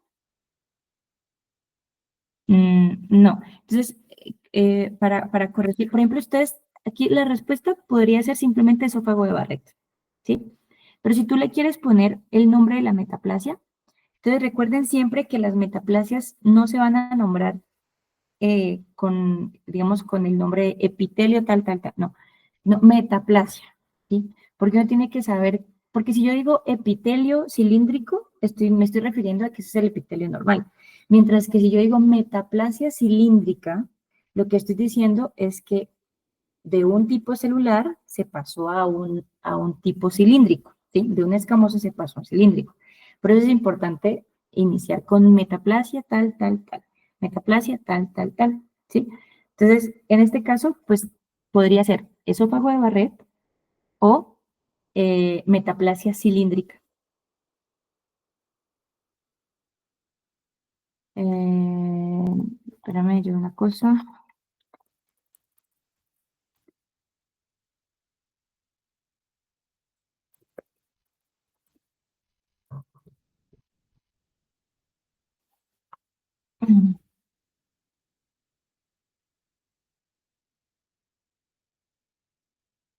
Ujú. Sí, sería, pues, estaría bien decir también metaplasia cilíndrica simple. Aunque yo creo que la mejor respuesta básicamente es esófago de Barrett, ¿sí? Acuérdense que en el esófago de Barrett lo que pasa es que cambia el epitelio escamoso, estratificado del epitelio, por un epitelio cilíndrico. ¿Por qué cambia? Juliana o Karen, cualquiera. Por el reflujo gastroesofágico, Ujú. Por el reflujo gastroesofágico. por Entonces, el la reflujo, por estar expuesto a él, pues, mucho tiempo, de cierta manera. entonces cambia el pH y se vuelve un ambiente irritativo. ¿Mm? Sí, señora. Siguiente, ¿qué patrón de necrosis se espera encontrar en un paciente con ACV isquémico? Karen, Señora, perdóname. la 30. Un patrón de necrosis licuefactiva. Perdón, me Y, cuesta decir. ¿sí? Porque pues, en el encéfalo es el único que no ocurre, pues así sea por isquemia, pues no se da ese patrón. Se da ese patrón, perdón. Sí, en el libro no explican por qué, pero hay un artículo por ahí que encontré que hablaba de digestión enzimática, ¿sí? Entonces dice que en el cerebro la muerte celular por isquemia resulta generalmente en digestión enzimática completa del tejido y por eso pues se vuelve como una especie de masa líquida, ¿ya? Esto es debido pues a la gran cantidad de enzimas que tiene el tejido nervioso. Entonces, básicamente esa es la razón por la cual hay necrosis lipoactiva y no coagulativa. 31. ¿Cuál es la adaptación celular que se espera encontrar en un paciente con hipertensión arterial? Sofía. Yo puse hipertrofia. Sí, súper bien. Entonces, hipertrofia de ventrículo izquierdo. ¿Por qué? Por el aumento de trabajo, que también ahí va incluido lo de la bulimia, y pues no hiperplasia porque los miocitos no tienen división celular. Esa es una pregunta clásica, Harold, en el oral. Aunque ahora que me pongo a pensar estas preguntas que les puse, porque el oral sí lo pueden hacer con Harold, ¿cierto? ¿O tampoco? Sí. Sí, ese sí. Sí, esto le sirve de porque son preguntas de Harold que Harold hace en el oral o en el escrito, en cualquiera, la verdad.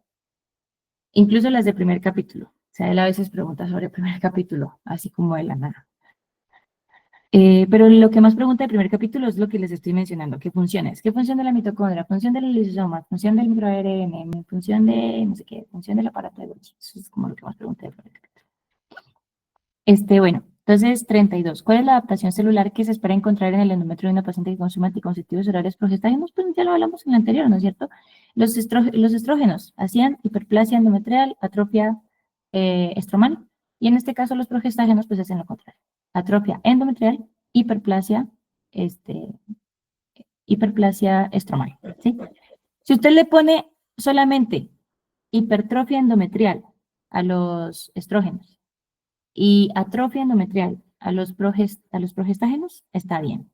Se puede omitir la parte del estroma para como no confundirse, porque pues uno es mejor acordarse de lo más sencillo. Le pone lo más sencillo es igual a algo.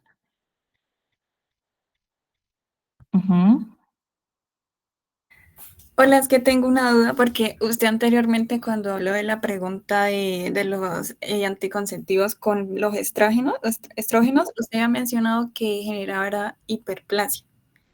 Y no sé si ahorita se confundió y dijo hipertrofia. Entonces no sé. Ah, sí.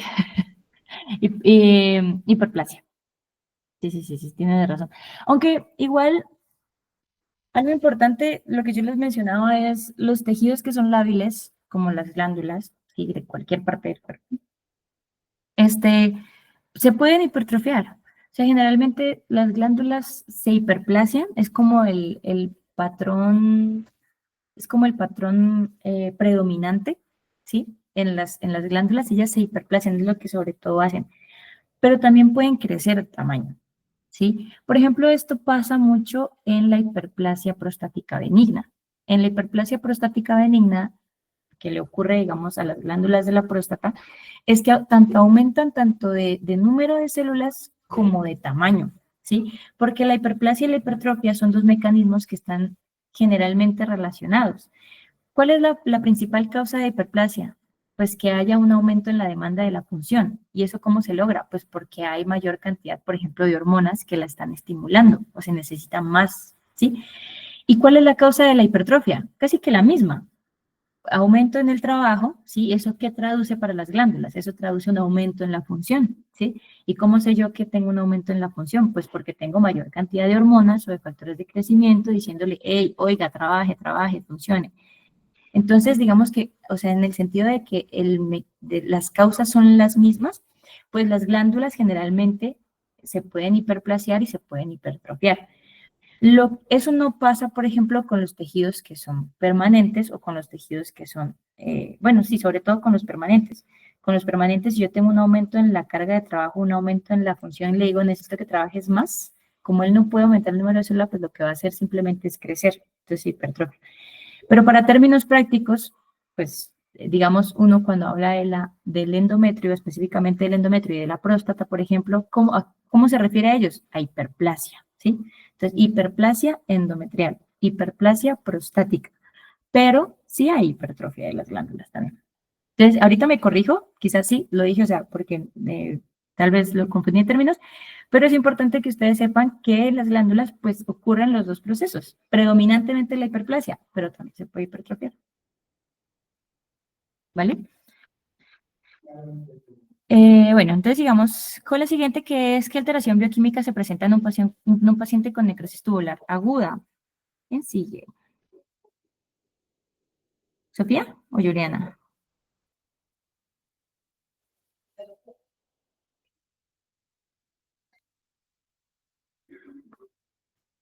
Yo la verdad no la respondí porque no sé. Ok. ¿Alguien que le haya respondido, que haya tratado de entender a qué se refiere?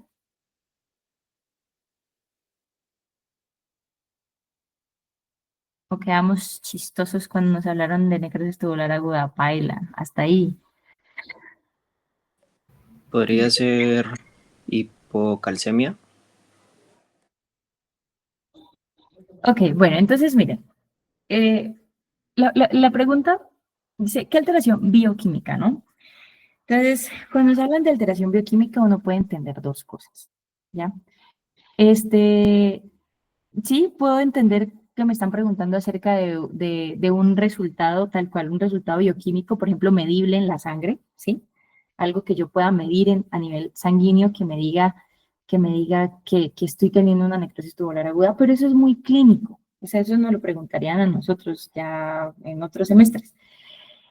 Para términos, por ejemplo, de cuarto, la pregunta de alteración bioquímica, que sería similar a alteración biomolecular, ¿sí? O molecular, que se presenta en un paciente con necrosis tubular aguda, simplemente va a hacer referencia a cuál es el proceso, o sea, cuál es el proceso molecular que está ocurriendo en los túbulos renales, ¿sí? Que es característico de esta necrosis tubular aguda. Entonces, digamos que la pregunta, o sea, me interesa, ¿por qué se las hice? Porque siento que es una pregunta que puede confundir, pero que si usted la entiende, va a entender, o sea, se va a dar cuenta que lo que le están preguntando realmente es muy sencillo. Lo de tubular agudo, o sea, lo de tubular, eso se lo puede obviar. ¿Que por qué le están preguntando? Por alteración bioquímica de necrosis, ¿sí? Necrosis aguda. Entonces, ¿qué palabra subraya? Necrosis aguda. O bueno, es que ni siquiera aguda, simplemente necrosis, ¿ya? Cuando le preguntan a usted por necrosis, entonces ahí sí ya les hago yo, olvidemos lo de tubular aguda y lo demás. Entonces la pregunta va a ser la siguiente, ¿qué alteraciones, sí? O qué, bueno, qué consecuencias, qué resultados bioquímicos va a tener usted en un paciente que está haciendo necrosis, la célula? ¿Qué pasa con las membranas plasmáticas?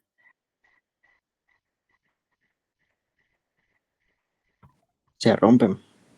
Exacto. Entonces, primera alteración bioquímica, ruptura de las membranas plasmáticas, ¿sí? ¿Qué pasa si se rompen las membranas plasmáticas con el contenido intracelular? Generan inflamación. ¿Por qué? ¿Qué pasa con el contenido intracelular? Porque dentro de las membranas que también se rompe la membrana lisosómica, lo que genera también degradación Ajá. y pues así. Pero hay algo importante y es que recuerden que la membrana plasmática es como la piel. Si a mí me quitan la piel, probablemente me desangro, o sea, todo lo que está interno se sale hacia afuera, ¿sí? Entonces, ¿cuál es la clave aquí? Se rompen las membranas plasmáticas. Si yo tengo ruptura de membranas plasmáticas, se libera el contenido intracelular y ahí sí lo que tú dijiste. Si yo tengo liberación de contenido intracelular, pues se van a liberar las enzimas, los lisosomas, bueno, va a haber mediadores y ahí sí ya me va a dar un proceso inflamatorio adyacente. Entonces, la respuesta aquí, que realmente pues es una pregunta que parece compleja, ¿sí? Si les aparece una pregunta que les parece compleja, váyanse a lo que ustedes conocen. Por eso se las puse. Porque esto de necrosis tubular aguda puede confundir a cualquiera. Pero ¿qué es lo que ustedes conocen de necrosis tubular aguda? La palabra necrosis, ¿sí? Entonces, la palabra necrosis, la alteración bioquímica, ¿cuál es? Ruptura de membranas plasmáticas, liberación de contenido intracelular al exterior de la célula e inflamación posterior a eso. Y ahí en medio, pues usted le puede agregar lo que quiera sobre necrosis, ¿sí? Pero básicamente ese sería como el razonamiento que tenía la intención, pues, sí, que se aplicara en esta pregunta, específicamente. ¿De acuerdo? Entonces, la siguiente es, complete el tipo de tejido al que pertenece cada uno de los siguientes. Esta es sencilla. Se las pueden hacer, probablemente mañana les va a salir una pregunta similar para que pongan el tipo de tejido. Entonces, hígado estable, pancreáticos estables, neuronales permanentes y epidermis lábiles, ¿no? Siguiente, ¿cuáles son las posibles evoluciones de una inflamación aguda? Entonces, volvamos a empezar. Angie, ¿cuáles son? Yo le coloqué, o sea, las evoluciones es la resolución, eliminación del estímulo lesivo, eliminación de los mediadores y células de la inflamación aguda, sustitución de las células lesionadas, cicatrización, formación de abscesos y pues inflamación crónica. Entonces son 4 específicamente. Está súper bien. Le pones resolución, formación de abscesos, cicatrización y inflamación crónica, básicamente, ¿no? Bueno, ¿cuáles son los motivos por los cuales un paciente diabético tiene problemas con la cicatrización? Ángela. Pues yo puse que los pacientes diabéticos tienen problemas con la cicatrización porque son personas que sufren de pérdida de inervación, principalmente pues en los miembros inferior. También que presenta pérdida de irrigación, lo cual pues genera déficit en pues los nutrientes necesarios para realizar la cicatrización. ¿Y alguna otra? ¿O esas? Pues no, yo puse eso, hasta así nomás. Ok, a eso le puedes agregar disfunción inmunológica, ¿sí? Entonces, la glucosa, los niveles altos de azúcar también afectan la función de los leucocitos. Y si pues los leucocitos no están funcionando bien, entonces yo no voy a tener una adecuada reparación. Entonces, ¿por qué les hago esta pregunta? Porque es importante que ustedes recuerden cuáles son los factores que influyen en la reparación tisular. Y si lo saben clasificar según si son sistémicos o locales, es mucho mejor, ¿sí? Entonces, recuerden que aquellos que son locales generalmente están relacionados, por ejemplo, ¿a cuáles? A procesos infecciosos de las heridas. Entonces, si una herida se me infecta, pues no la voy a poder reparar, porque lo mismo que decía, yo no puedo reparar un tejido que está inflamado. Y un tejido que está infectado es un tejido que está inflamado. Entonces, la infección local, por ejemplo. Otro que hace parte de los locales, digamos, son factores mecánicos, ¿sí? Entonces, por ejemplo, ¿qué factores mecánicos me afectan la cicatrización? Una cicatriz que está en el abdomen, porque le hicieron una apendicectomía, una colelap, por una laparotomía completa, que es una raja desde el final del tórax hasta el ombligo. Bueno, una cicatriz grande en el abdomen, por ejemplo, el abdomen es un lugar de alta presión, ¿sí? Si usted tose, aumenta la presión. Si usted se levanta, aumenta la presión. Si usted se sienta, aumenta la presión.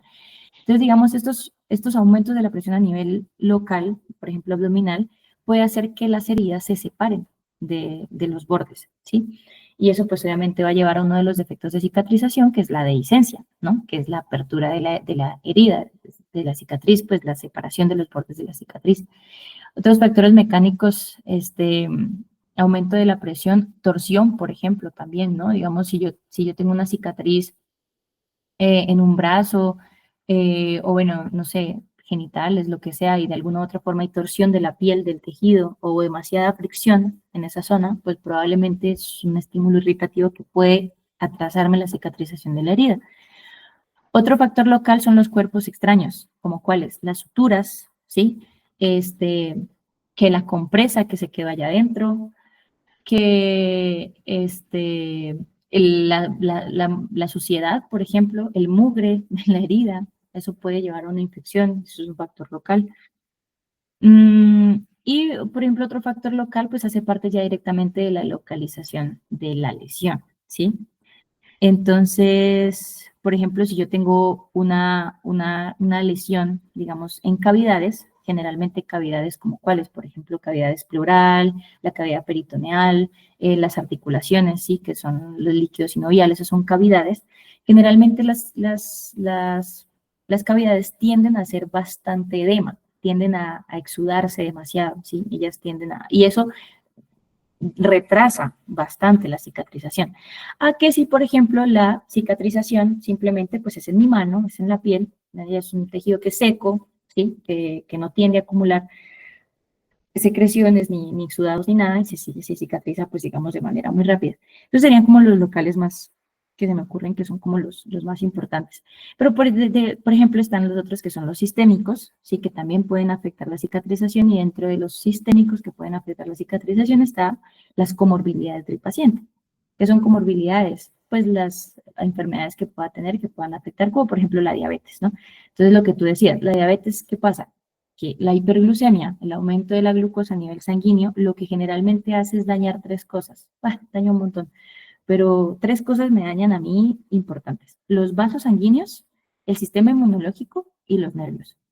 Y si yo no tengo una buena irrigación, si yo no tengo una buena inervación y si yo no tengo un buen sistema inmunológico, no voy a tener los nutrientes necesarios para que se nutre ese tejido para repararse, no voy a tener los estímulos nerviosos que necesita el músculo para moverse, para funcionar, para los vasa nervorum, por ejemplo, que inervan los propios vasos sanguíneos, ¿sí?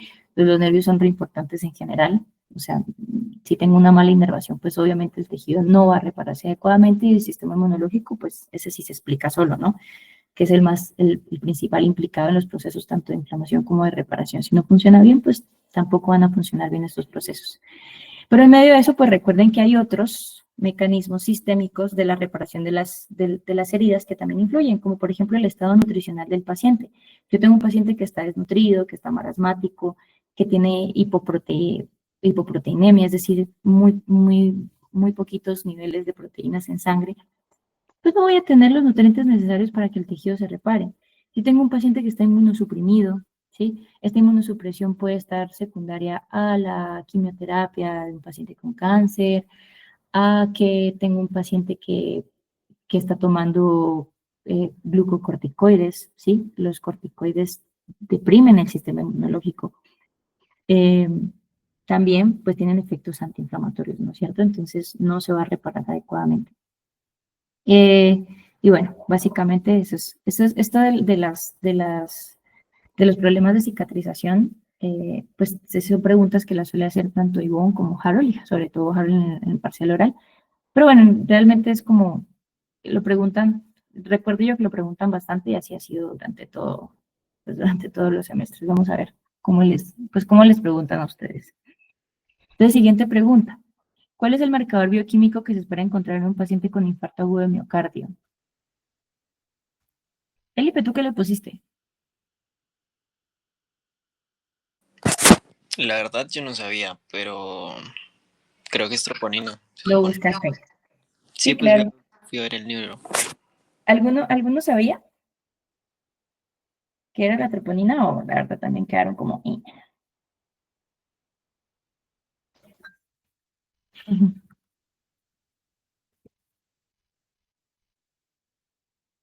Bueno, entonces las troponinas, ¿sí? ¿Troponinas por qué? Pues recuerden que las proteínas son proteínas del músculo, ¿sí? ¿Qué pasa? Tengo un paciente con infarto agudo de miocardio, ¿qué es lo que ocurre? ¿Qué es un infarto? Necrosis, ¿sí? ¿Y qué es la necrosis? La necrosis es ruptura de membranas con liberación de pues, los componentes intracelulares hacia el medio extracelular. Entonces, uno de los marcadores bioquímicos que se utilizan para el infarto agudo de miocardio, pues son estructuras que estaban dentro del miocardiocito, porque se necrosó y liberó esas moléculas hacia el exterior. Entonces están en la sangre y se pueden medir fácilmente. Entonces, uno de los marcadores son las troponinas, ¿de acuerdo? Bueno, probablemente no les hagan esta pregunta, pero pues ya está. Se las hice por Harold, sobre todo. Y bueno, el marcador bioquímico que se espera encontrar en un paciente con falla cardíaca, pues es el péptido natriurético también, ¿sí? Entonces, para que relacionen, tenemos 3 condiciones cardíacas. Esto sí se los pueden preguntar tal vez en el oral, ¿sí? Porque en el oral, pues ustedes tienen una placa de hipertrofia y tienen una placa de infarto, ¿bien? Entonces, ¿qué es importante que sepan? Acuérdense que hipertrofia y falla cardíaca están relacionadas a péptido natriurético, atrial, ¿sí? Mientras que el infarto está relacionado a las troponinas. Y eso tiene que ver justamente porque el infarto es necrosis y la necrosis es liberación de componentes intracelulares. Y las troponinas son proteínas que hacen parte del miocardiocito. Entonces, como están dentro del miocardiocito, cuando se rompen, se liberan. ¿Sí? Ese es el razonamiento con el cual pues, nos vamos a acordar para toda la vida. Entonces, las troponinas son ese componente. Y pues los péptidos natriuréticos cerebrales, que ya se los expliqué, ¿no es cierto? Básicamente es pues la forma en la que trata de compensar el corazón ese aumento de volemia, ese aumento de resistencias vasculares periféricas para poder disminuir un poco el trabajo que está haciendo. ¿Por qué? Pues porque está hipertrófico o está fallando, porque está en falla cardíaca. Entonces esa es la forma en la que él compensa eso, eliminando sodio y eliminando agua, disminuyendo la volemia, con la consecuente disminución de la presión arterial para que él pueda funcionar, o digamos, no funcionar porque ya no va a funcionar igual porque está enfermo, pero sí al menos compensar un poco ese exceso de trabajo que está haciendo. Entonces, siguiente, mencione 2 alteraciones que pueden presentarse en la cicatrización por tejidos.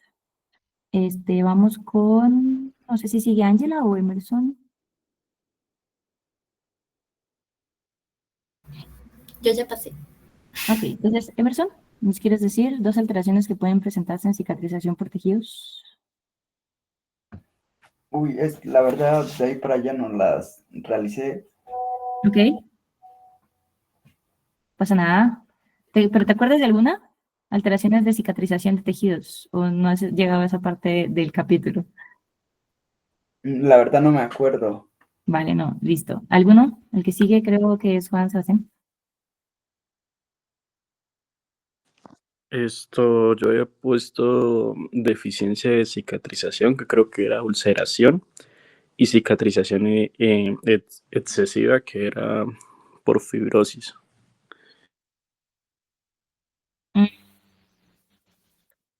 Sí, pero creo que los términos tal vez podríamos cambiarlos. ¿En cicatrización excesiva te refieres a la cicatrización exuberante?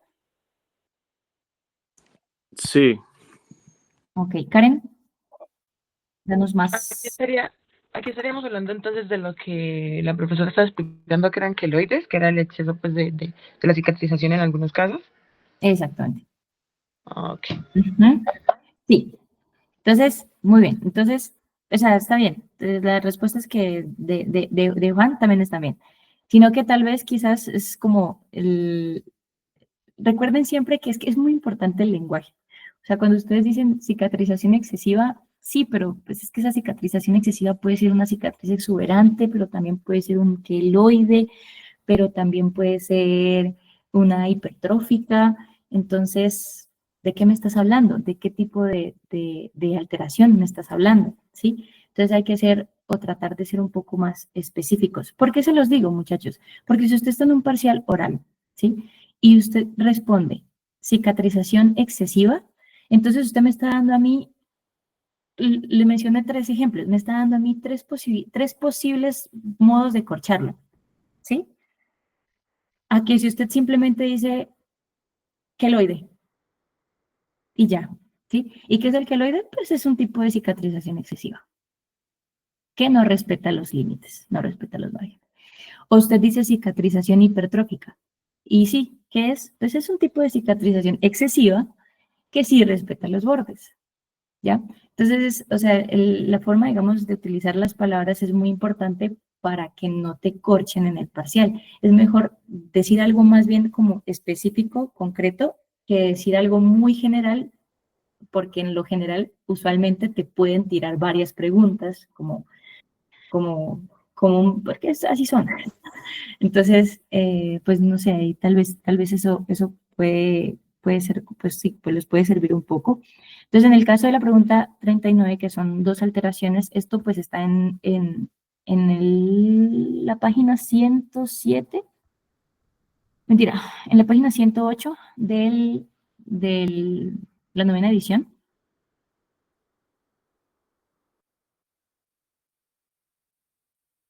Mentira, en la página 109. De la 9ª edición. Entonces, ¿cuáles son? Pues bien, úlceras, ¿sí? Úlceras tal cual, esa puede ser uno. Otro puede ser dehiscencia de la herida, ¿sí? Que se abren los bordes. Otro puede ser pues lo que dijiste está súper bien, como te digo, formación excesiva, pero entonces esta formación excesiva puede ser cicatriz hipertrófica, puede ser queloide, y luego está la granulación exuberante, que pues recuerden que esta es la característica de esta, es que hay demasiado tejido de granulación. Y si recuerdan, el tejido de granulación era el que se caracterizaba por tener mayor cantidad de vasos sanguíneos, entonces por eso se miraba roja, ¿sí? O se miraba sangrante. Todos, digamos, los problemas de estas... Ah, bueno, y también está la contracción, ¿no? La contracción de la cicatriz también es otro tipo de cicatriz que generalmente es muy característica, muy típica de las lesiones que son grandes, ¿sí? O de las úlceras, por ejemplo, las úlceras en la piel, cicatrices que son, o heridas que son muy grandes, generalmente que tienen que crear demasiado tejido para poder cerrarse, tienden a hacer contracción de la, de la cicatriz. Entonces, esos son varios de los tipos que se pueden acordar, que es bueno que los tengan en cuenta. El siguiente, mencionan 2 tejidos permanentes. Otra vez, nuevamente, los tejidos sencillo, neuronas, músculo cardíaco. Siguiente, ¿cuál es el método de cicatrización de una herida con objeto cortopunzante que compromete las 3 capas de la piel?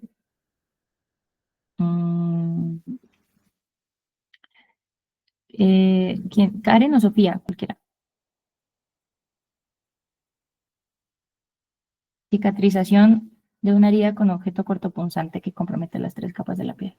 O sea, ahí se refiere como qué tipo de reparación actúa así, si la primaria y secundaria, ¿sí? Ajá, sí, Las cicatriz. primeras sería la reparación por segunda intención, ¿no? ¿Por qué crees tú que es de segunda intención? Porque es como más profundo, por lo que ahí dice que compromete las 3 capas de la piel. Ujú. ¿Alguien tiene alguna otra respuesta o están de acuerdo?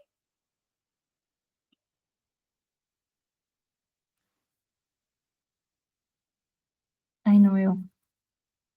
Vuelvan a poner los emojis. ¿Están de acuerdo? Bueno, digamos que eh,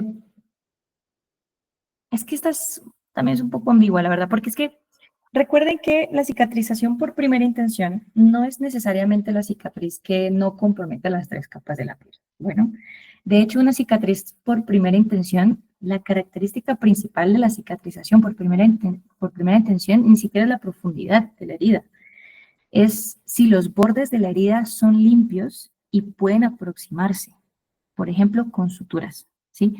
Entonces, ¿y cuál es la característica de la cicatrización por segunda intención? La característica es que o los bordes no sean limpios, es decir, por ejemplo, una cicatrización que ha tenido pérdida de tejido porque se infectó, ¿sí? Porque hay una sobreinfección, o por ejemplo, que tenga que cicatrizarse sin aproximación de los bordes, ¿sí? Entonces, en este caso, si yo pregunto, por ejemplo, cuál es el método de cicatrización de una herida con objeto corto punzante que compromete las 3 capas de la piel, yo puedo responder que es una cicatrización por primera intención si los bordes de la herida son limpios y se pueden aproximar con suturas. Esa sería una respuesta correcta, ¿sí? Porque esa es la definición de cicatrización de primera. De hecho, se las puse con la intención justamente de corcharlos un poco, o sea, porque cuando uno lee compromete 3 capas de la piel, piensa directamente en cicatrización por segunda intención y no necesariamente. La cicatrización por segunda intención es una cicatriz que no se puede aproximar los bordes o que está sobreinfectada, ¿sí? Que se tiene que dejar cicatrizar sin aproximación de los bordes. No sé si me hago entender en eso o de pronto no.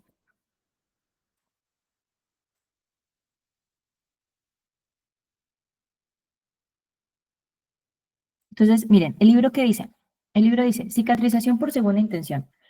Cuando la pérdida de células o tejidos es más extensa, ¿sí? Como en heridas grandes, abscesos, úlceras, necrosis isquémica, infarto en órganos parenquimatosos, bueno, esos son los ejemplos que nos da. ¿Qué significa pérdida de células o tejidos más extensa?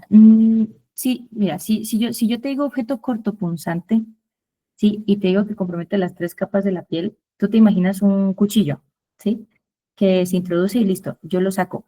Pero ese cuchillo es simplemente una línea, ¿sí? Y esa línea fácilmente se puede aproximar, ¿sí? ¿Qué significa una herida extensa? Una herida extensa significa, no lo vean hacia el lado de lo vertical, de que compromete capas, sino que vean lo más que todo hacia lo horizontal, es decir, por la longitud o por la superficie corporal que esa lesión es capaz de comprometer, ¿sí? ¿Sí me hago entender? Entonces no es lo mismo, por ejemplo, un objeto cortopunzante que va verticalmente y sí compromete las 3 capas de la piel, pero yo lo saco y lo puedo aproximar fácilmente a, por ejemplo, una quemadura.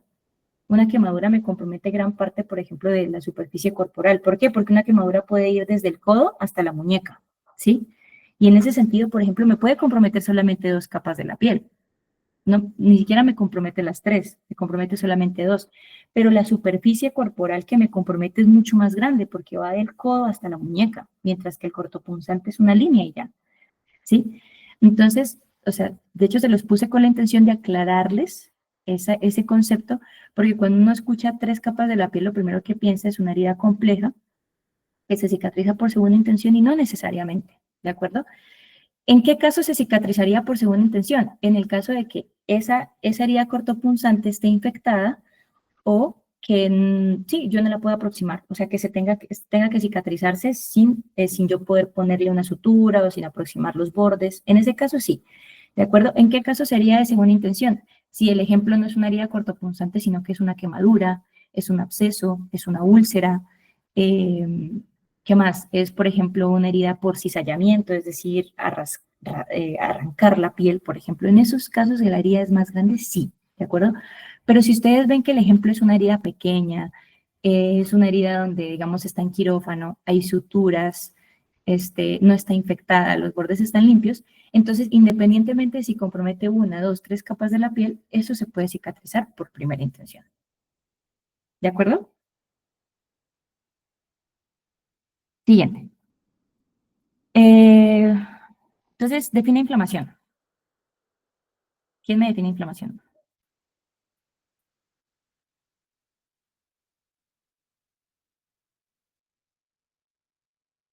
No sé, no sé en dónde vamos.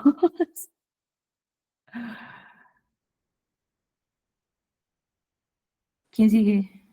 Pues no sé, es una respuesta, una respuesta protectora que sirve para librar al huésped de un agente lesivo. Sí, falta una cosa. Bueno, faltan dos. Dentro de tu definición faltan dos cosas para que sea una definición completa y perfecta. Pues yo puse que es una respuesta natural del huésped que se presenta para proteger contra agentes agresores y células necróticas que causan daño al tejido. También faltan dos cosas. Me están hablando de protección y me están hablando de eliminar lesión. O sea, la definición de inflamación tiene 4 componentes esenciales. ¿Y iniciar la reparación también podría ser? Ese es uno de los, ese es el tercero, ¿sí? Recuerden que la inflamación está hecha para reparar, ¿sí? Entonces, sí, respuesta protectora, bien. Objetivo es eliminar causa de la lesión, bien. Con el objetivo de reparar el tejido dañado, bien. Y me falta la tercera característica de la inflamación. ¿Dónde ocurre? ¿En qué tipo de tejidos? Vasculares. Exactamente.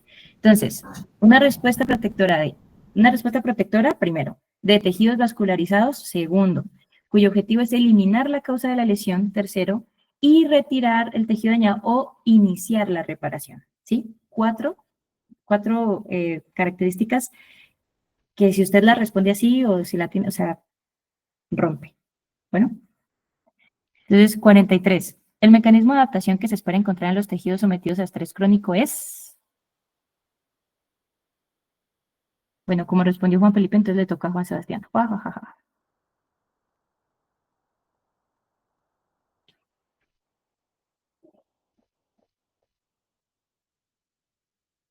No está. Entonces a Julián.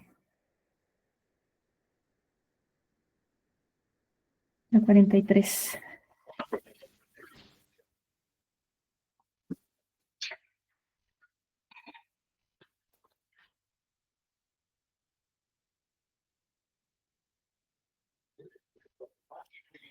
Bueno, entonces, mecanismo de adaptación que se espera encontrar en tejidos sometidos a estrés crónico. La pregunta está ambigua, ahí sí les pido perdón. Pero de verdad, estrés crónico pueden ser muchas cosas, ¿no? Pero aquí a lo que yo me refería era estrés crónico, pues un ambiente de irritación, básicamente, ¿no? Sí. Entonces aquí la respuesta pues es metaplasia, porque generalmente pues digamos que esa es como la causa, sobre todo de la metaplasia. Acuérdense que la atrofia tiene como 7 causas, 5 causas, 7 causas principales. Que pues está la denervación, bueno, más abajo creo que hay una pregunta sobre eso.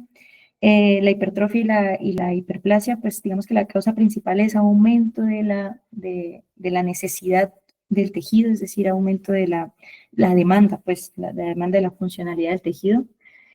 Y pues en el caso de la metaplasia, pues es estrés crónico, irritación crónica, ¿sí? Quizás aquí tal vez la pregunta, claro, no estaba muy bien formulada porque puse estrés y de pronto tenía que ir a ponerle irritación, quizá. Entonces me disculpo, la cambié ahí, pero pues básicamente era metaplasia. La principal alteración que esperamos encontrar en un tejido sometido a un evento hipóxico. Juliana.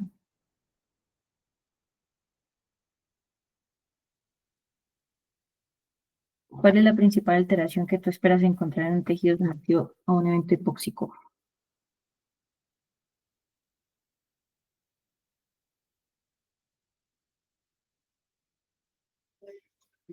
Karen.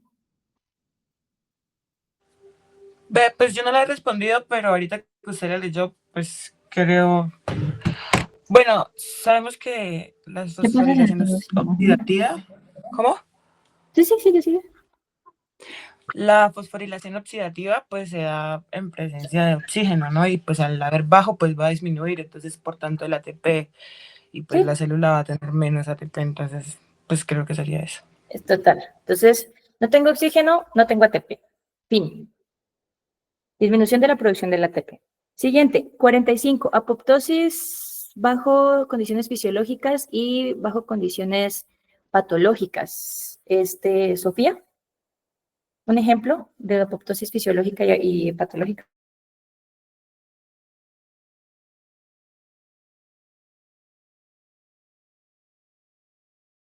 O Juliana. Pues yo puse que en la apoptosis fisiológica era, por ejemplo, la eliminación de los tejidos como la capa del endometrio, porque pues esas células muertas pues se opta por la vía de la apoptosis para ser eliminadas.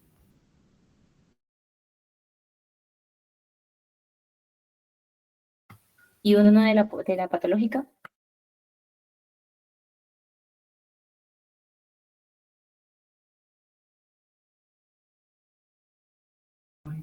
No, de la patológica sí, la verdad no sé, no lo puse. ¿Alguien tiene algún ejemplo patológico? ¿Daño en el ADN? Sí. Entonces, listo. La fisiológica, súper. El ejemplo es como uno de los comunes, los más fáciles de recordar, ¿no? Entonces, recuerda el ciclo menstrual. Cuando hay caída de los niveles de estrógeno, al final del ciclo, pues se produce apoptosis de las células del endometrio, ¿no? Y eso es, de hecho, parte de los mecanismos fisiológicos que explican, pues, la menstruación de las mujeres, por ejemplo.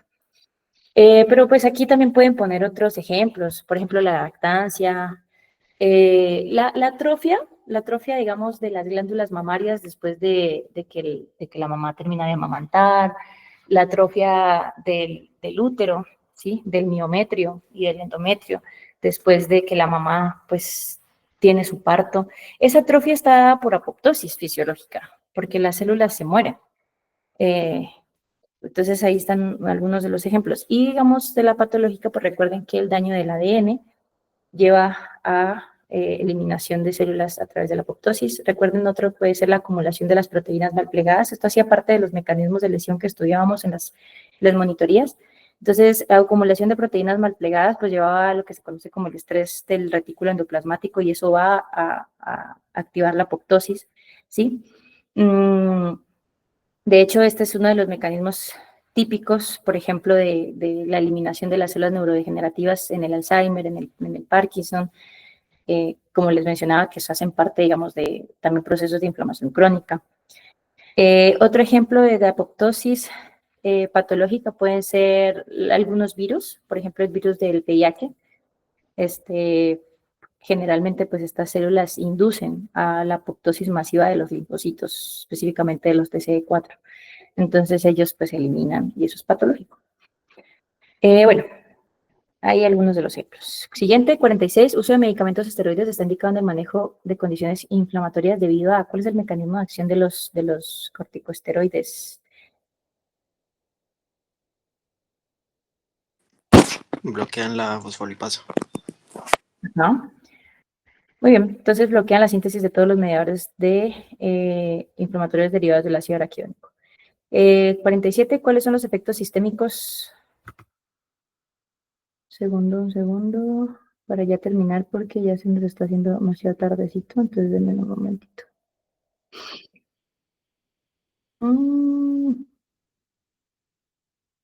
¿Dónde está?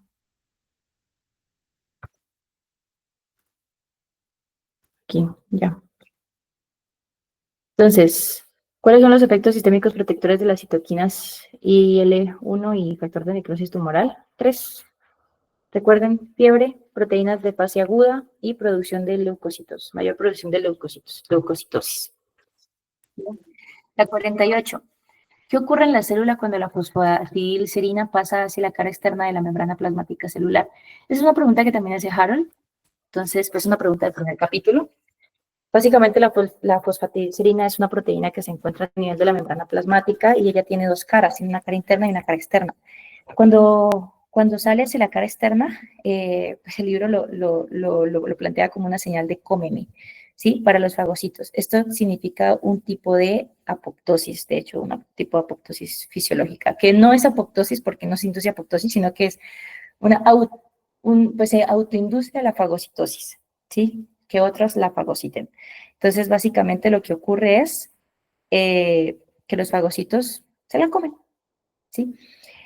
Y esto es, pues, como les menciono, cuando una célula entra en apoptosis. Esa es una de las formas en las que justamente las vacuolas apoptóticas, pues, tienden a ser fagocitadas por los macrófagos que están ahí alrededor. 49. Escriba tres factores sistémicos y factores locales que influyen en la cicatrización de las heridas. Entonces, lo que yo les mencionaba, factores sistémicos, nutrición, estado metabólico, está el estado circulatorio, pues los que ya les mencioné anteriormente, ¿no? Y los locales, la infección, factores mecánicos, cuerpos extraños, etc. Describe dos diferencias entre calcificación distrófica y calcificación metastásica. Las dos más importantes, muchachos, esas son las que se tienen que aprender. El nivel de calcio sérico y el tipo de tejido afectado. Entonces, si el nivel de calcio sérico es normal, es distrófica. Si el nivel del calcio sérico está elevado, es metastásica, ¿sí? La metastásica tiene que ver con hipercalcemia, mientras que la distrófica, pues simplemente no. ¿Por qué? Porque la distrófica es una calcificación que generalmente se suele dar en tejidos que están necróticos, entonces tienen tendencia a acumular el calcio que se libera de las células, por ejemplo, que están necrosando, mientras que la metastásica pues tiende a ser, es una calcificación que ocurre en los tejidos sanos porque precisamente el problema de ella, fisiopatológicamente hablando, es el aumento de calcio. Entonces, como tengo tanto calcio en la sangre, no sé dónde acumularlo, no sé dónde meterlo. ¿Dónde lo acumulo? Pues en tejido sano, por ahí disperso, ¿de acuerdo? 51, patrones morfológicos de la inflamación aguda, son 4, serosa, fibrinosa, supurativa y ulcerativa. Las funciones del factor de crecimiento transformante beta básicamente tiene dos funciones, tanto la función antiinflamatoria como la función proliferativa y pues de fibrosis, ¿no? Entonces, el factor de crecimiento transformante beta tiene efectos antiinflamatorios, de manera que disminuye la respuesta inmunológica, pero también ayuda a estimular la producción de colágeno para el depósito de matriz extracelular o el depósito de tejido conectivo en los tejidos que está reparando. 5 causas de atrofia. Eso también es clave, típico de una pregunta que es muy típica. Desuso, denervación, disminución del riego sanguíneo, nutrición inadecuada, pérdida de la estimulación endocrina. Efectos patológicos celulares de la producción de radicales libres, son 3, ¿de acuerdo? Recuerden que los radicales libres básicamente van a ir a joder a 3 organelas, que son de las más importantes. ¿Cuál? Daño de la membrana a través de los lípidos. Entonces, los radicales libres dañan los lípidos, peroxidación lipídica, y se daña la membrana, se rompe la membrana. Otro, degrada las membranas, degrada las proteínas.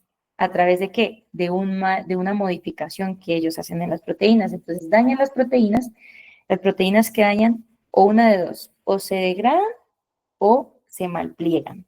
Entonces, si se degradan, pues tenemos hipoproteinemia, ¿no?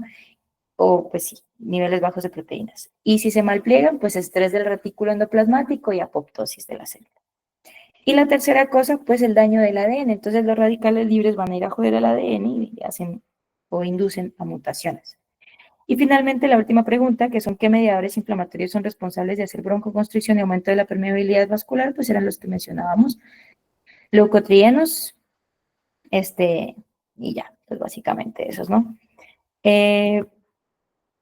Bueno, antes de terminar, ¿tienen alguna pregunta específica del tema?